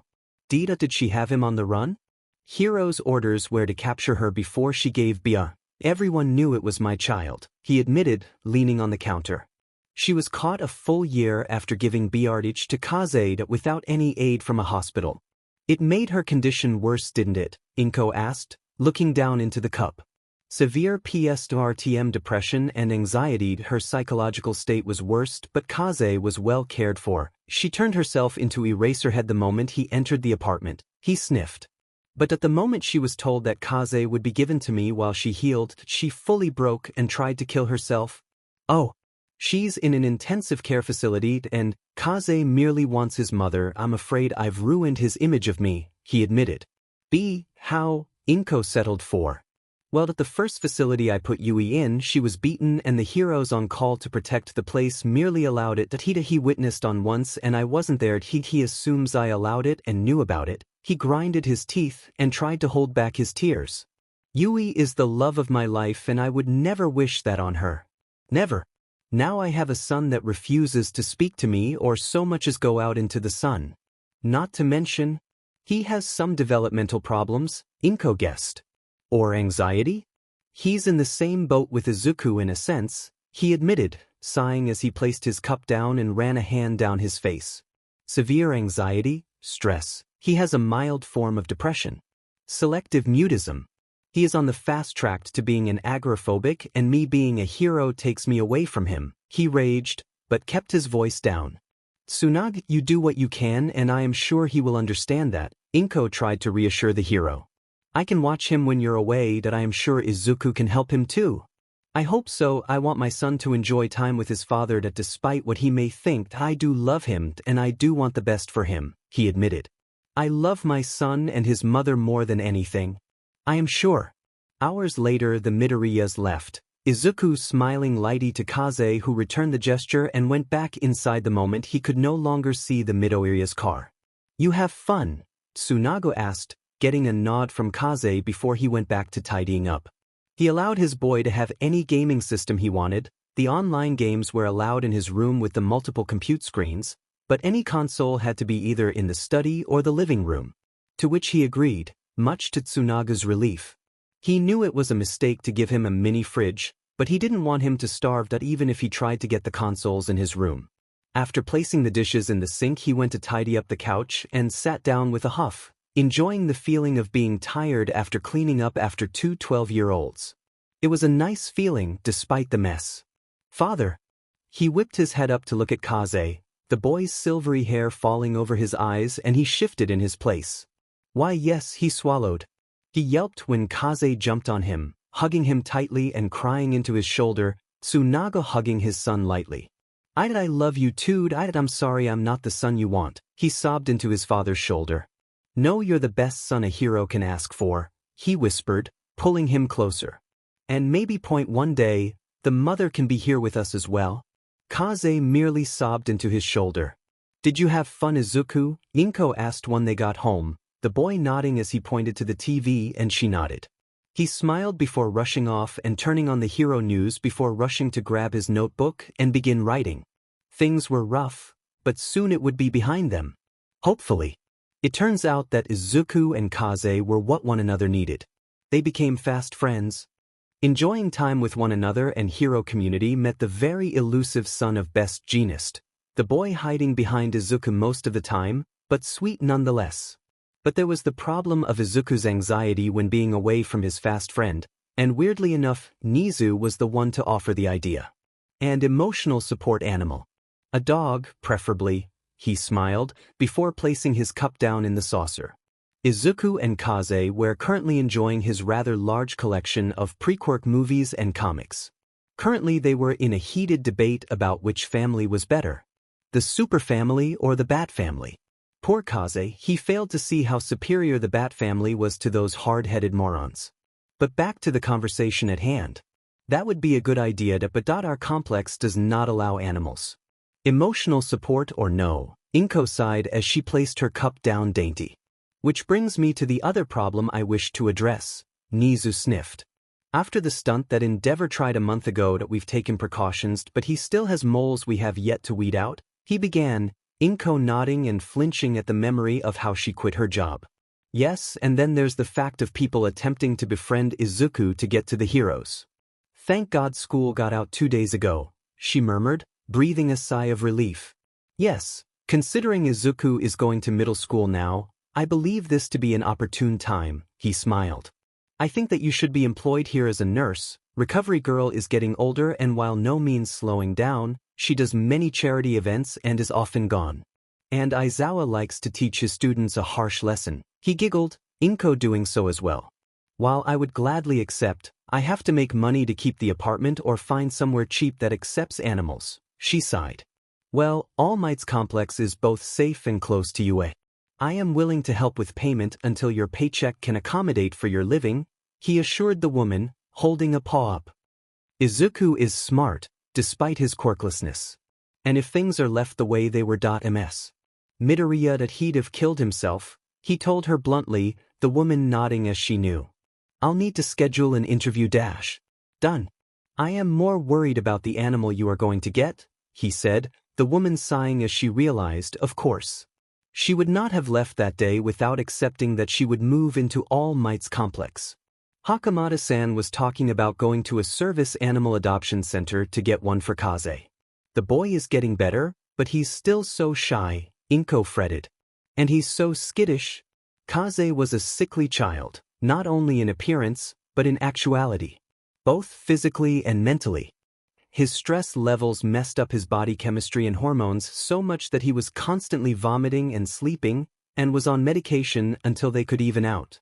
He had seizures every now and then, taking medication to stem the worst of them and medication for whatever else he needed. Then his agoraphobic tendencies. More than a few heroes were worried for the duo, and they had every right to be. Wonderful. Now as for your move. The boys were blissfully unaware.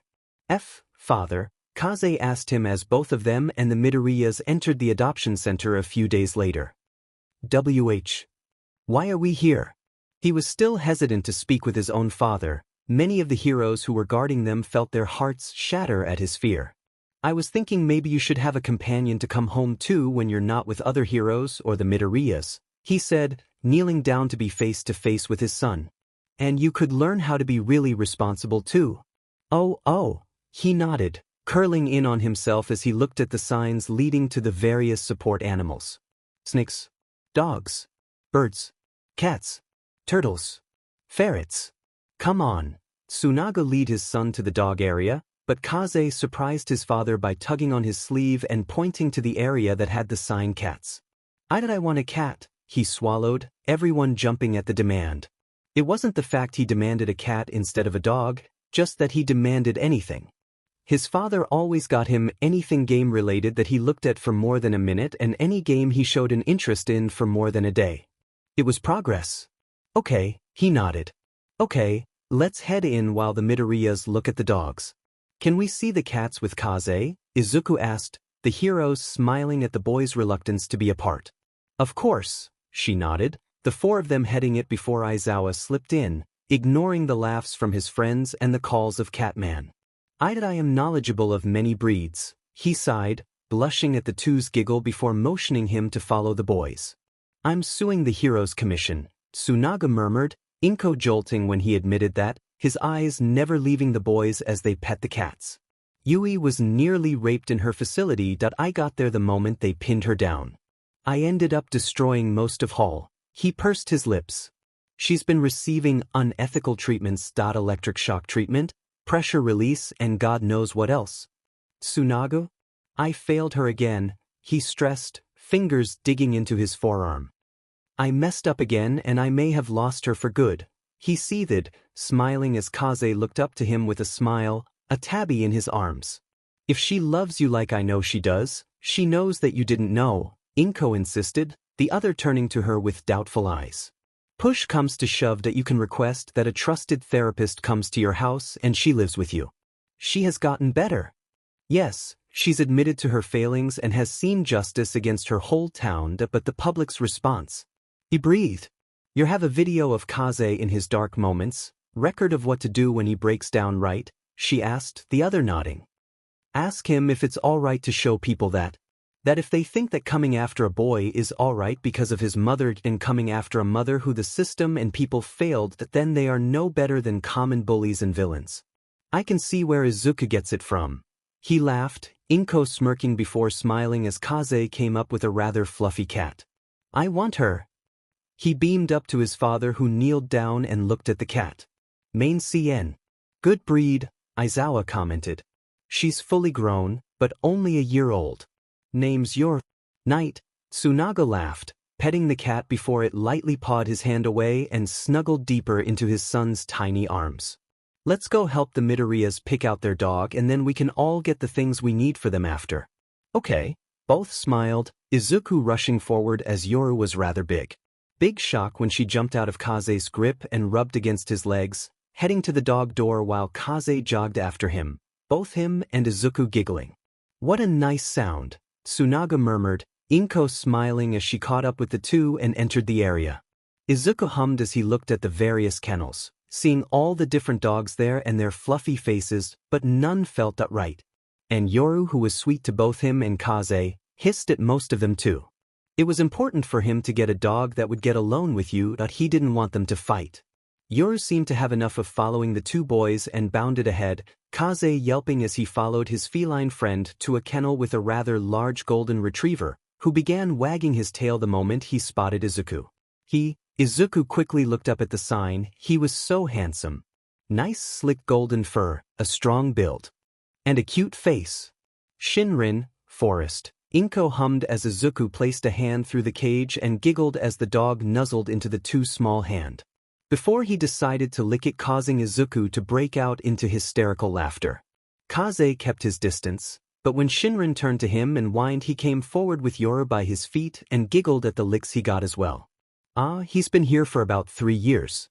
Good dog, but people are kinda intimidated by his size, the owner sniffed. He's slightly larger than the average for his breed, but that's just genetics.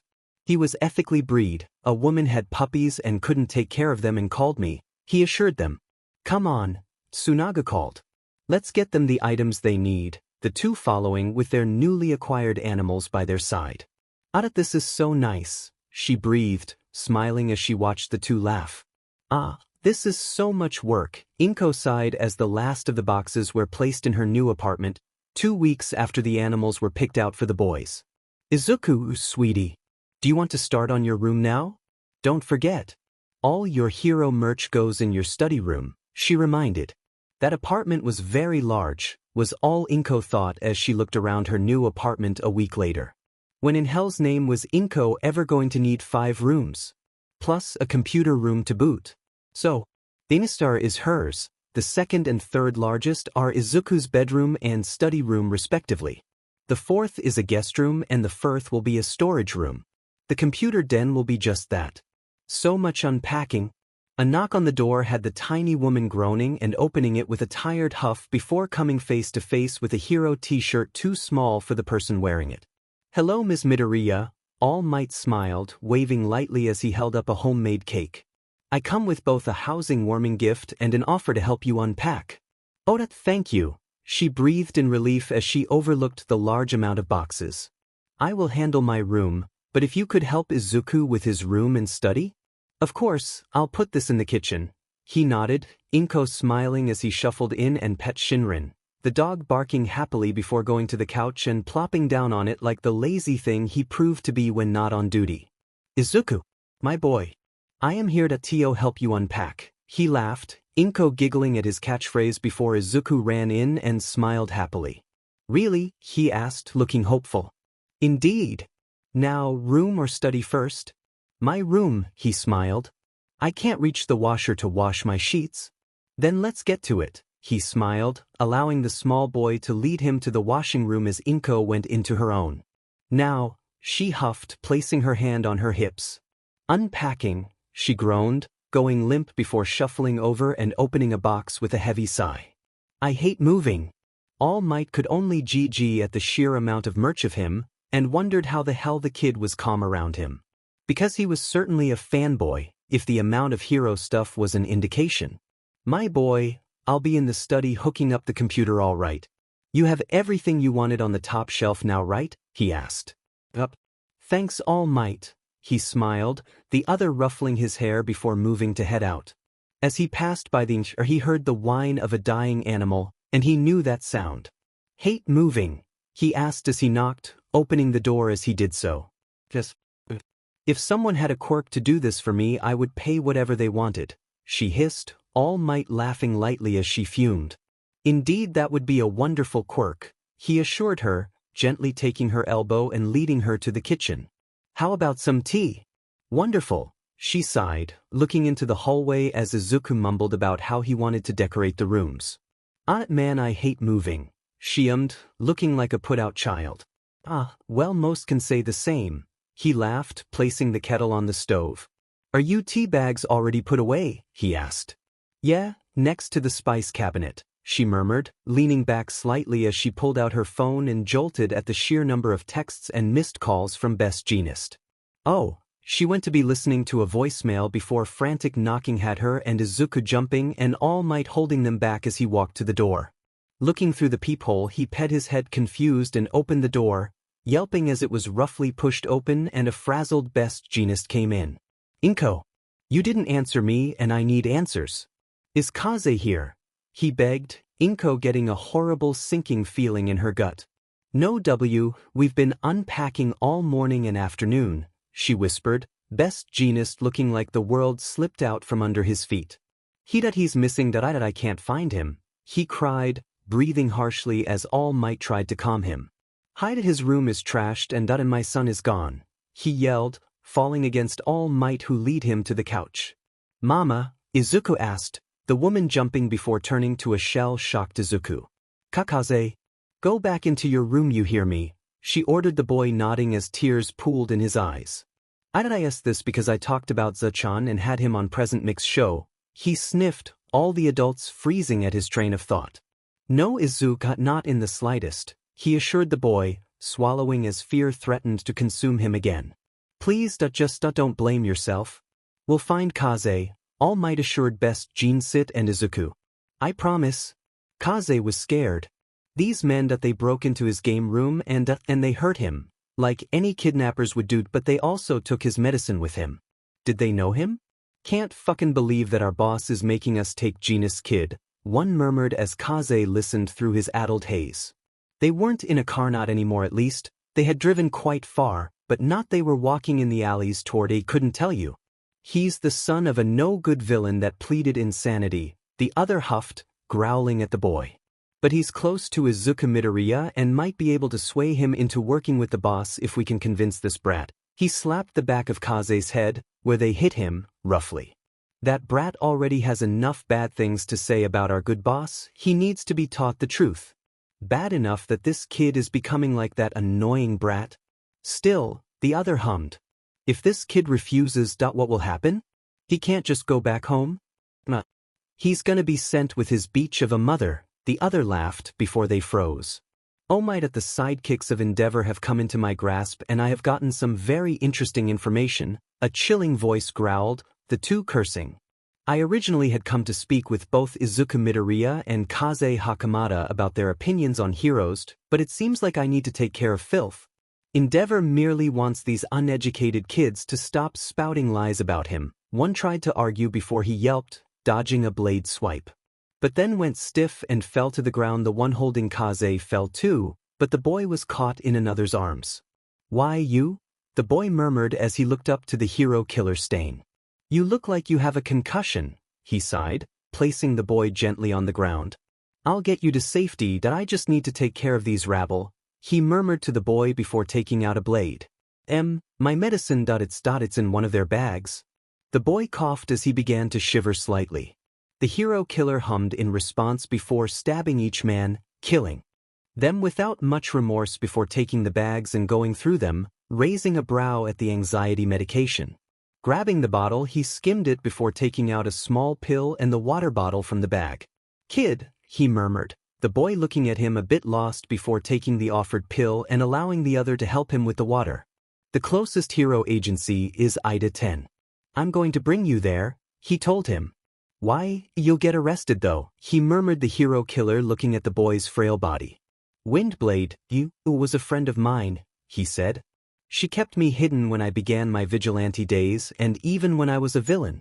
Being arrested is all right by me right now if it allows me to ensure her only son does not die in my presence. He hoisted the boy up and began the trek to the hero agency. Those guys from Endeavor that they've been watching Izuku and I closely for a long time? He mulled over the thought. So it's Endeavor was willing to intimidate and hurt kids, huh? Anything concrete you know? I don't like my father worrying about me, so I erased the video of them scoping out our yard, but I backed it up to my computers, he murmured. Tech-savvy one, aren't you? Stain commented as he beheld Ida 10. The boy murmured, head lolling to the side. Given the fact he was hit over the head, dragged over God knows where, and just had a serious panic attack stopped. Yeah, Stain didn't blame him for being a bit loopy. Let's get you back to your father. Sir, Enjima asked as Tensei groaned. If he was paying attention, he'd have seen she looked both scared and confused. Kaze Hakamata has been kidnapped, been missing for about 9 hours, and we have nothing, he huffed, like it was all a bad joke. Izuku is already in a rough spot and God knows what will happen when we get Kaze back. Sir, that we have a bit of a problem, Enigma whispered, the other raising a brow before getting up. What type of problem? The hero killer Stain is here in our lobby, she began before yelping as Tensei got up to confront the other. But, he has Kaze Hakamata. He found him and he has some very interesting information. Tensei tore through the halls of Ida 10, coming to a stop when he saw the hero killer sitting down talking softly with a pale and trembling Kaze, who was cradled in his arms. He looked up when Kaze pointed to him and pursed his lips before moving to place Kaze out of his grip. To everyone's shock, he held onto the man and glared at him, the hero killer sighing before reaching into his pocket.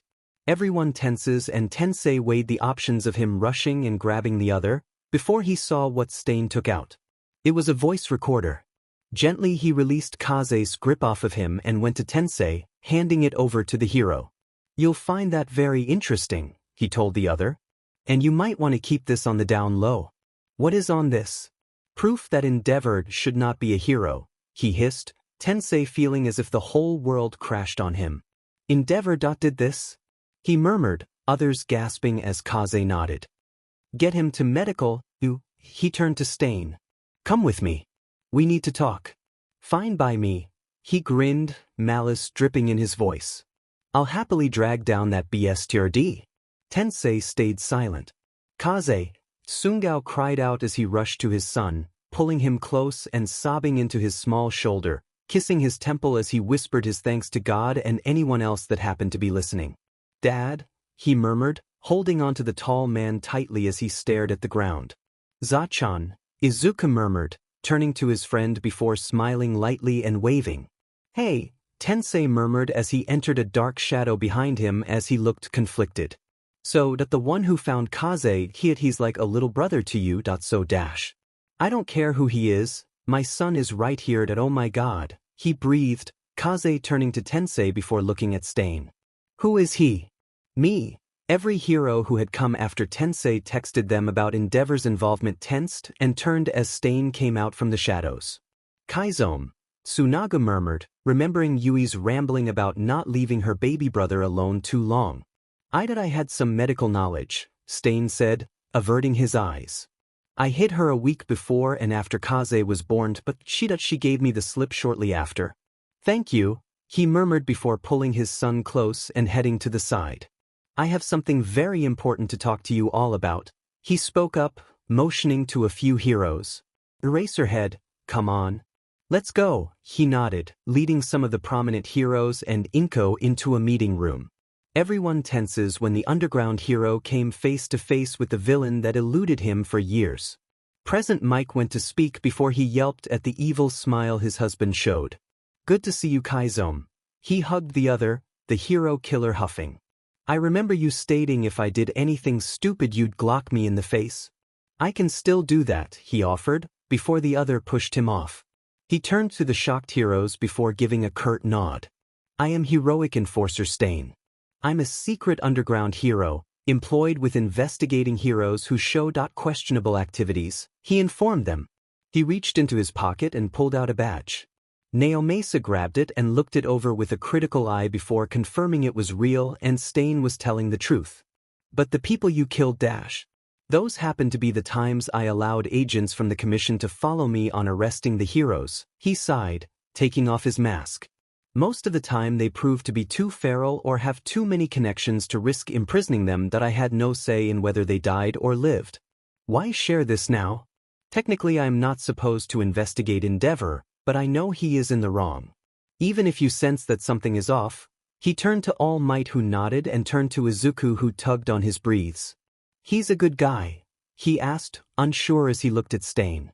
The other merely smiled softly before nodding and turning back to All Might. I am risking both my life and my job to have him arrested, he told the No. They have noticed my meddling and sent me into a few suicide mission that I've managed to get out of, but it's only a matter of time. Well, Nizu smiled as he popped up on Shuta's shoulders. This is certainly surprising, but I feel as if we could use this to our advantage. Of course, you would, Stain sighed, leaning back and crossing his arms. What's your idea? Teach at UA, of course. And live with the Idas? Huh, both Kaizome and Tensei asked. Now that is settled. I have many courses that you could teach Kaizome-san. I understand you have a PhD in computer science and engineering. Very strong ethic on heroic morales and wonderful skill in weapons. Oda, perhaps even 3 classes. Wait, what? He yelped, rushing forward to confront the rodent who seemed hellbent on making him teach 3 classes.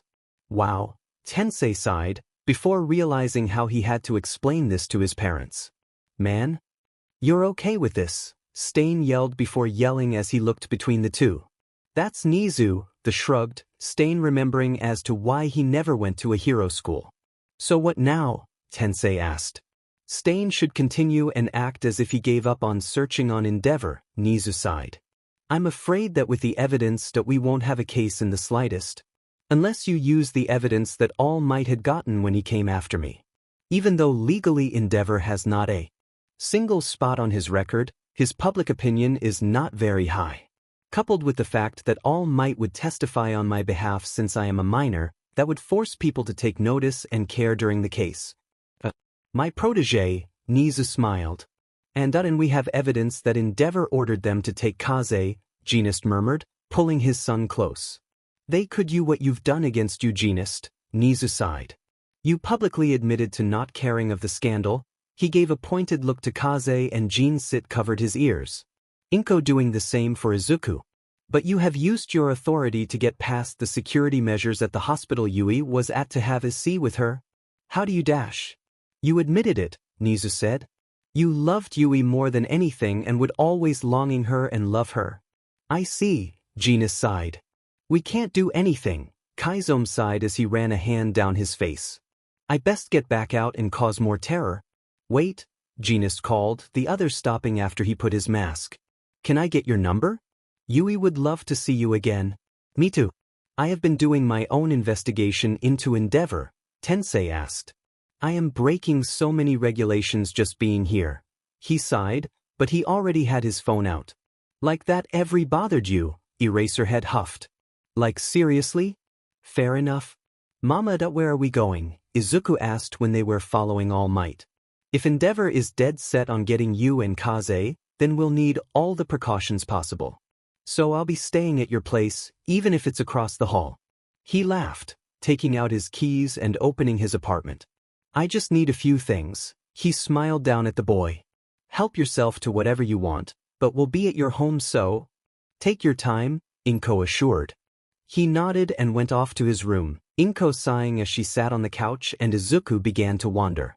His eyes captured everything in the room and he noted the various little changes from the original layout that once was. Something was off.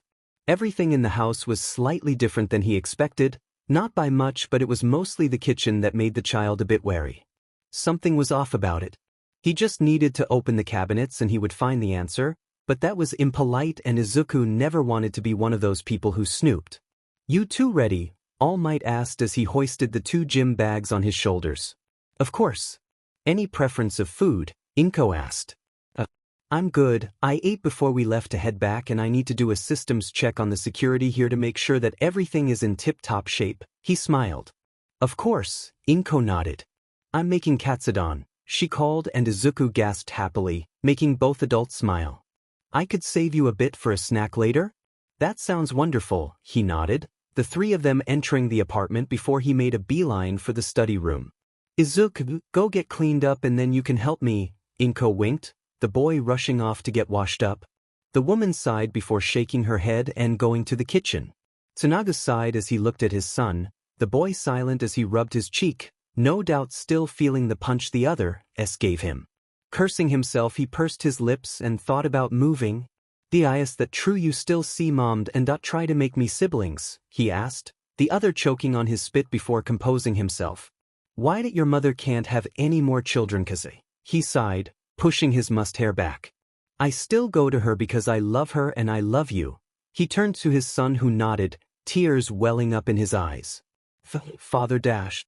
I won't deny I have been a shitty father and a shitty person to you in general. He sighed, looking out at the road. But by God do I love you and your mother. I love you too, Papa, and you're not a bad father, you're a hero? I am a bad father because you know why, he asked his son. Why? Because I'm not your hero, he sighed, clenching his hands on the steering wheel. What do you mean they failed? NG yelled as he got reports on the two idiots' death. The hero killer Burnin began. In it, get out of my sight, he huffed, the woman rushing out before his boss really exploded. Now he had to go fucking pay off more people to ensure that his reputation remained flawless.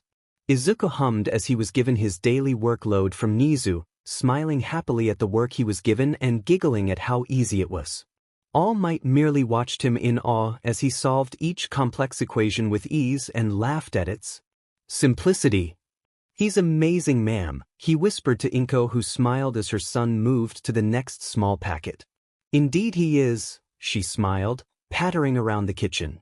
Young Hakamata is very happy that his mother is coming home, but Genist is a bit upset in the fact the media is using them as a martyr for something. All Might sighed.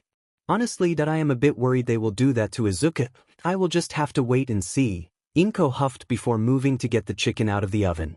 Katsuki, the Bakugo boy you've heard about, well, he's been trying to speak to Izuku and things haven't gone well. Bakugo got upset when Izuku was ignoring him. It seemed as if the heroes have told Izuku to ignore him and he's listened. Bakugo did not take too kindly to that, Inko murmured. We were lucky enough that Manuel was close enough to stop the boy. How did he even find Izuku? You're miles away now, All Might asked, leaning back. He begged his mother to get the information out of me, which I blurted out in a fit of anger. She sighed, shaking her head. Honestly, Katsuki was such a good boy. Now. Young Izuku has Kaze and I am sure he will make plenty of friends in the future, All Might assured the woman. Oh, I hope so, Inko sighed, the man smiling as he sweat dropped at Izuku giggling at another complex problem. Or simple, depended on who you asked. Hello, Izuku smiled as he entered the US to hand in his word to Nizu. Mr. Secret Agent, he called to Kaizome, who looked annoyed. Oda, what are you doing here? Work, he smiled, showing him complex equations to the adult who hummed. You thought about computer equations? Binary and coding. I have a computer degree so I can teach you, he shrugged. Really? He asked, and Kaizome sighed before nodding and ushering him off to Nizu, who he excitedly began to ask about coding. Yes, Nizu nodded. Well, I think you should ask him. But for now, let's go over your work and see how things are, he smiled, Izuku nodding happily. Having a student like Izuku was really a treat. Can we go in here please? Izuku called his mother as they passed an advanced bookstore. It would be easier to get the advanced books Izuku required for his schooling. Oh, Inko sighed as she looked at it and then groaned at the list. Commend her for insisting to buying the books herself. Mrs. Midoriya? The voice made he jump as Izuku cried out Hawks. So many people were staring at them. Oh hello, she smiled, the vain hero smiling as he looked at the list and then the store. I can help, he brightened happily. I have more money than I know what to do with and I really want to spend time with Izu. He looked so desperate. I won't be able to repay you, thought Dash. Consider if a gift to Izuku, he smiled. Besides that, I don't want to head back to the hero's commission. He looked so depressed. Don't leave, Hawk sighed, Inko told her son, the hero snapping his head up with a bright grin as Izuku nodded happily. But we'll be in the clothes store. Izuku needs more PJs and some nice dress shirts. If you leave the store, text me where you're going and stay on this floor. Come on. Before she decided to drag you clothes shopping, Hawk's whisper yelled, Inko chuckling as that got a giggle out of Izuku, and they rushed into the store. Inko held up the list as Hawks sent a featherback to grab the list before the door closed. Shaking her head, she glared to the gawking people before pushing past them and into the clothes store. They would spend the better part of an hour in the bookstore, both the clerk and Hawks stunned by Izuku's knowledge and his thirst for more. Bonus is that they would get discounts if they came back. Hawks hummed as he and Izuku left the bookstore, his workbooks bought and would be delivered to the apartment complex that day. Along with all the other books Izuku seemed to be interested in. So, what games you play? He asked, kneeling down beside the kid as they stopped by a fountain. What console do you like? Or are you a computer type? He asked. Gaming? Console or PC? He asked, having a bad feeling. Me and Mama never had enough money to buy stuff like that, he sighed. So I read and wrote a lot. Then let's go get a gaming system that I heard Kaze is a big gamer, and if you want to go up against each other it's better in your own turf. He winked, but it seemed to make Izuku anxious. That's so much money though. The system and the setup and in the games. And you already got me all those books? Izuku looked like he was about to cry from the mere thought of all of Hawk's money. But the hero merely shook his head. Hey, consider if a gift. Besides, I want to have something to do with you when I can't come over. He smiled, praying the kid would let him. Are you sure you want to pay? Izuku murmured. Come on, let's go. Hawks grabbed Izuku's hand before rushing off to the gaming store, unaware of what the next few hours would do. Yui, Suganua breathed as the love of his life, the mother of his child and downright appealing woman, entered their home. Their home. That was so nice. Sue, she cooed, accepting his hug and smiling toward Kaze, who has his cat in his arms. Mama, he sniffed, the hero stepping back as the woman kneeled down and embraced him. Papa, Kaze turned to Tsunagu, who jolted before holding back tears as he entered the hug and pulled both of them tighter. Come on, he murmured to the both of them. Let's head inside and get situated, he murmured, ushering them deeper into the house as Yui hummed and ran her hand through Kaze's hair. Yet most of his son's looks came from his mother with the matching silver hair that glowed in the light and silvery eyes.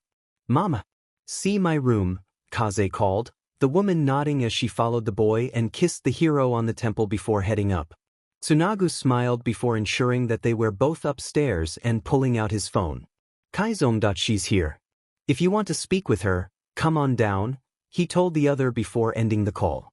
He knew Kaizom would come. Heading up the stairs, he groaned as Kaze was trying to show his mother his gaming achievements and how he was trying to teach Izuku how to play. Bitch, she nodded. Kaze, your poor mother can't understand half of what you're saying, he huffed. Well, me either, but that's beside the point, he huffed as his son pouted before nodding and placing his games away as Yui hummed and grabbed a teddy that he always slept with. Yui, he murmured, and Kaze whined as he saw his games were out of order. He forgot about his son's OCD about his items on shelves. Me and your mother will be in our room. I am going to show her the things I got her, all right? He called to his son, who nodded and pulled out his games and began to place them back. Yui came up beside him and he grabbed her hand before leaving Kaze's room and heading up the stairs to the third floor. In hindsight, giving his son something akin to an apartment, but with as many consoles that he has. He needed it. Here we are, he murmured, opening a door to his and Yui's room, chuckling when she gently pushed him in and kissed him. Hey, he murmured. Someone is coming over soon, so we'll do this later, he murmured against her temple. He knew she was pouting, but nodded and began to look around. Sheet, Hawks thought as he came back from setting up the packages of games. Currently a familiar, well, not really, since all he saw were photos. Blonde boy was yelling at Izuku and popping explosions in his face. Izuku looked so scared and was curled up as much as he could. A survival tactic. You better fucking tell those heroes that I am not a bully, 'Cause if you don't, the boy warned. I will fucking murder you. That's nice to know, Hawks said as he came forward with a dark face. How about you let my friend go and then we go talk to Tsukachi? How does premeditated murder sound? That will land you at about maybe the rest of your minor life in juvie? Considering your prior charge. Like hell I will, he snarled, uncaring of the hero in front of him. I am not letting this BS go until he tells you all that what happened is normal and he deserved it, he snapped. And that it's just life for him, he spat in Izuku's tear-stricken face. Sure, Hawks nodded and Izuku's face was so heart-wrenching that Hawks had to compose himself before continuing. Sure, hurting your own classmate and hurting him so much, then lying to his mother and your mother. Deciding that because he's quirkless that beating his dream out of him is the duty of a wannabe hero. Maybe that's why you've been banned from every hero school in Japan and most likely the world. That's bullshit. You can't do that, he roared, throwing Izuku to the ground, making him yelp before cowering at the boy's anger. Hawks flicked his eyes up and locked eyes with a patrolling Inegnium who took one look at what was going on before zooming forward and grabbing the boy by the back of his shirt. I thought we had a restraining order on you and your family, he sighed as he immobilized the child. Nothing that you do will change what has happened. You will never be a hero. Not until you change. And there is proof of it. I will be a hero. I don't why shitty Deku is lying, he called out and Hawks grabbed Izuku who looked so scared. A hero with that attitude will never be well liked. It's not only about power, but also the people who help you, he sighed, the boy snarling as he called Naomasa. Tensei, Inko gasped as she caught sight of the hero before sighing at the boy in his hands. Katsuki. Auntie. Tell them that we were playing, he begged. I can't bear being blacklisted from hero schools for a false lie. I can't bear looking at a boy I trusted to protect my baby and who betrayed me and hurt him.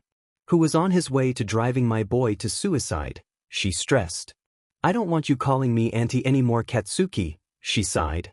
Tensei, I am sure Tenya would be happy to have a new friend and Kaze and Izuku have been looking for a playmate. I will arrange it with you and your parents. Okay. Bye. He waved as Inko ushered Izuku and Hawks off, uncaring of Katsuki's tears. Auntie, he whimpered, yelping at the extra strength that Hiro did when he squeezed his arm. Let's get you home, he sighed, dragging the boy away. I see, Nizu hummed, contemplative as Inko relayed the info. Well, should not be a problem anymore with Izuku spending most of his time in UA as I tutor him. Just keep an eye out. Will, Inko sighed. Katsuki was such a nice boy. Ignore Nat people, my darling Inko, he assured her. I hope to see you in for tomorrow's staff meeting? Yes, she chuckled. Edge Shot promised to babysit and Izuku is so excited. I am sure, we'll have a nice night, he ended the call. You as well, when the line went dead Nizu hummed before pulling his laptop closer and looking at Bakugo Katsuki's records. Far too clear for his liking. He knew the boy would be able to sweet-talk his teachers in expunging his record or having them vouch for him. Given that there is loads of medical complaints from Inko and her doctor concerning Izuku and large amounts of evidence, they just need witness reports. He dialed a number quickly and smiled when he picked up. Yes, Kaizome's tired voice answered. Hello. I have a favor to ask of you. If you get it done with 2 days, I will allow you to pick what 2 classes you wish to teach and annex the third, he said, and he knew he had the man. What is it? He coughed. I need everything you can possibly find on incident regarding a Bakugo Katsuki physically and verbally assaulting Izuku Midoriya. That's not like a full decades you're talking about. And you want all of them, he asked. Just as many as possible. Happy searching. Wait dash, Nizu hung up and went back to planning Izuku's schooling. It was nice to have a challenge. Here, Kaizome sighed as he came in the next morning with a large stack of papers. Drop the FING computer class. They are effing teenagers. If they don't know tech then boo FING who, he snapped. I will be sleeping for the next 4 days as I have been up for the same amount of time. Call me again and I have a new rat fur washcloth. He stomped out as Nizu began arranging a compensation basket. After he got everything from coffee to sleeping aids for the man, he opened the folder and began to compile the case. Hello. My name is Tenya Ida. The boy nodded as he entered Kaze's gaming room. The boy to whom the room belonged to was conked out on a bean bag, while Izuku was making cereal from the mini bar the boy had. Hello. Ignore Kaze, he spent all night gaming and trying to get me in it. He smiled, placing a blanket over the boy. Would you like something to drink? Do you have orange juice? He asked, quietly making his way over. Up. Here you go. He gave him a glass and went to grab the juice. Do you play games? I like puzzles and brain teasers. I want to make sure I get good grades so I can get to UA. You want to go to UA as well? Izuku gasped as the two began talking as Kaze snoozed beside them. Yes. I want to be like my brother. Tenya nodded, smiling happily. Tensei is so cool. Izuku smiled, picking out a custom puzzle they had gotten him. I have a 3D puzzle. I love those. Tenya lit up. Help me. Yes. You were amazing. Tsunagu sighed as he and Yui lay in their bed, confident that the children would be able to entertain themselves for the rest of the day. God, I missed being able to just lay down with you, he sighed. No worries about anything or anyone. She hummed happily. I love you so much, she sniffed, moving to kiss him. They did so lazily, the hero pulling her closer and wrapping his arms around her. When they broke apart, she sighed and laid her head on his chest. You alright? He asked, allowing her to cuddle up against him. She nodded, sighing contently as he held her closer.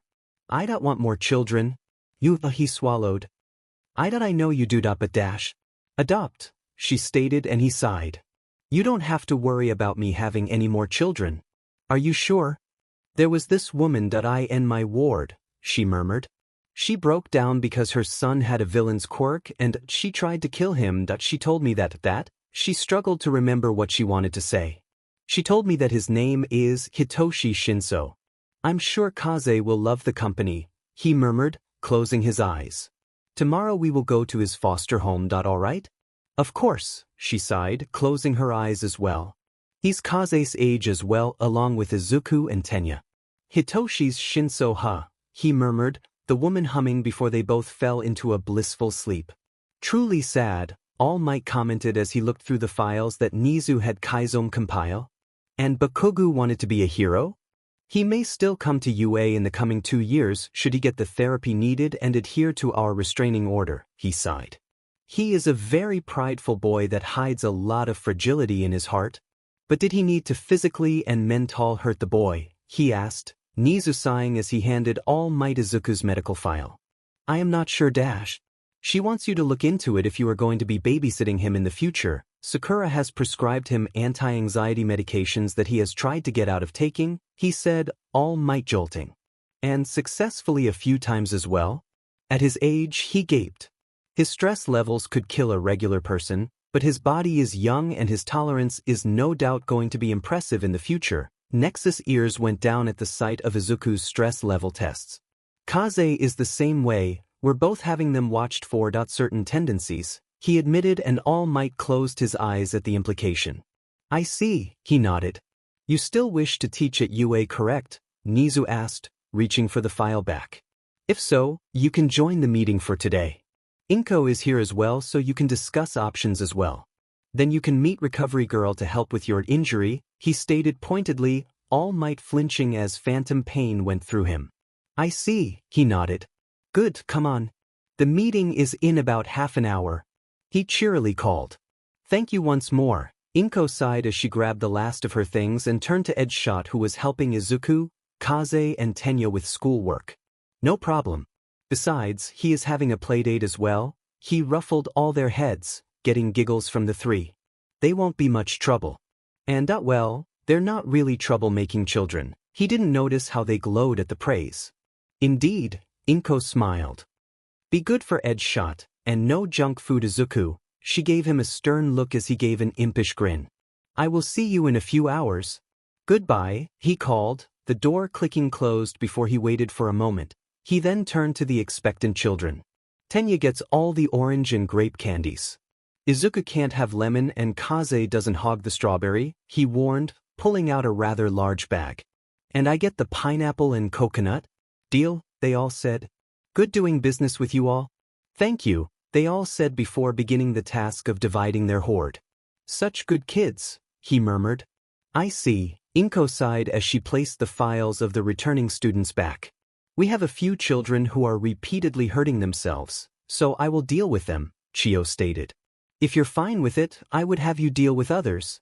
Of course, she nodded. They need to get weaned off your instant healing anyways, she sighed. Ah, you are a great woman, the hero nodded. That's another reason I wanted to have an assassinate. Ah, I know children, she smiled, going to the filing cabinet. Even if my own is nothing like them. How is the tyke? She asked, turning to the computer and booting it up. He and Kaze got some animal stuff, but then that boy. It's been tough, she sighed. He still wants to talk to Katsuki sometimes and he cries so much that I am worried that if they ever cross paths without one of you being there that they'll find a way to meet up and he'll continue to hurt my baby? Poor boy, Chio sighed as she thought back to the first time she met the small boy. He was so small when I met him that he wanted to become even smaller the more people wanted to speak with him. No doubt he is expecting people to hurt him, she sighed, looking down in shame. I tried to protect him and I ended up hurting him. It's not your fault, dearie, Recovery Girl informed her. You wanted to hold onto a age-old friendship that didn't work out in the end. Not too long ago us with Quirks were the rarity. I know, Inko sighed, sitting down. My poor boy was tortured for something he had no control over. Inko the door was opened as All Might came in, before freezing at the scene. My apologies. He yelped before Recovery Girl whacked him with a cane. I will come back. It's fine. I need to get these files to Nizu anyways. Inko smiled as she gathered a stack and headed out. Nice seeing you. You as well. He smiled before watching as she went down the hall with a bit of a love-struck expression. Oh, get in here, Recovery Girl sighed.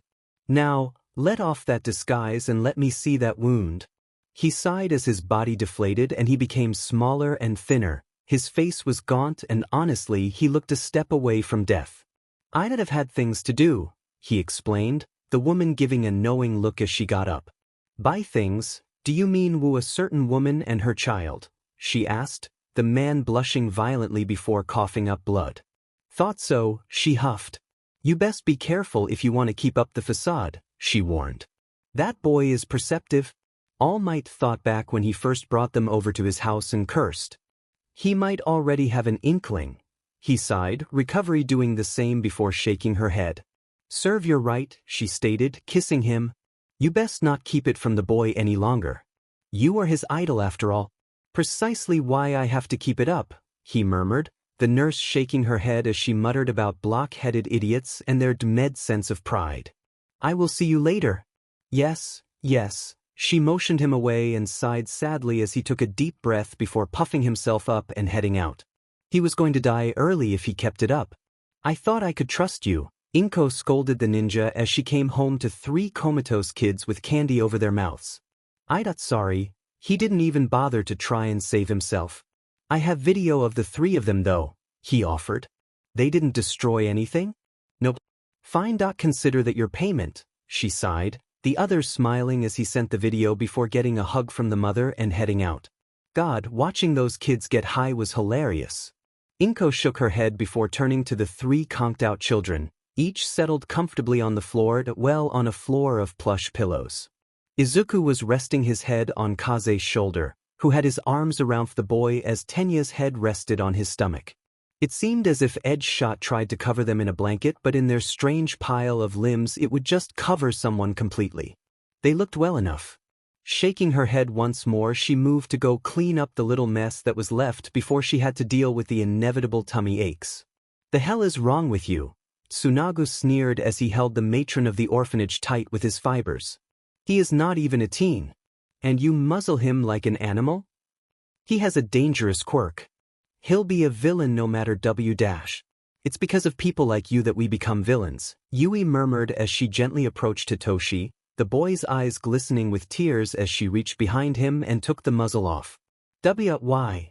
He whimpered, looking at Best Jeanist who smiled lightly and tightened the fibers on the matron.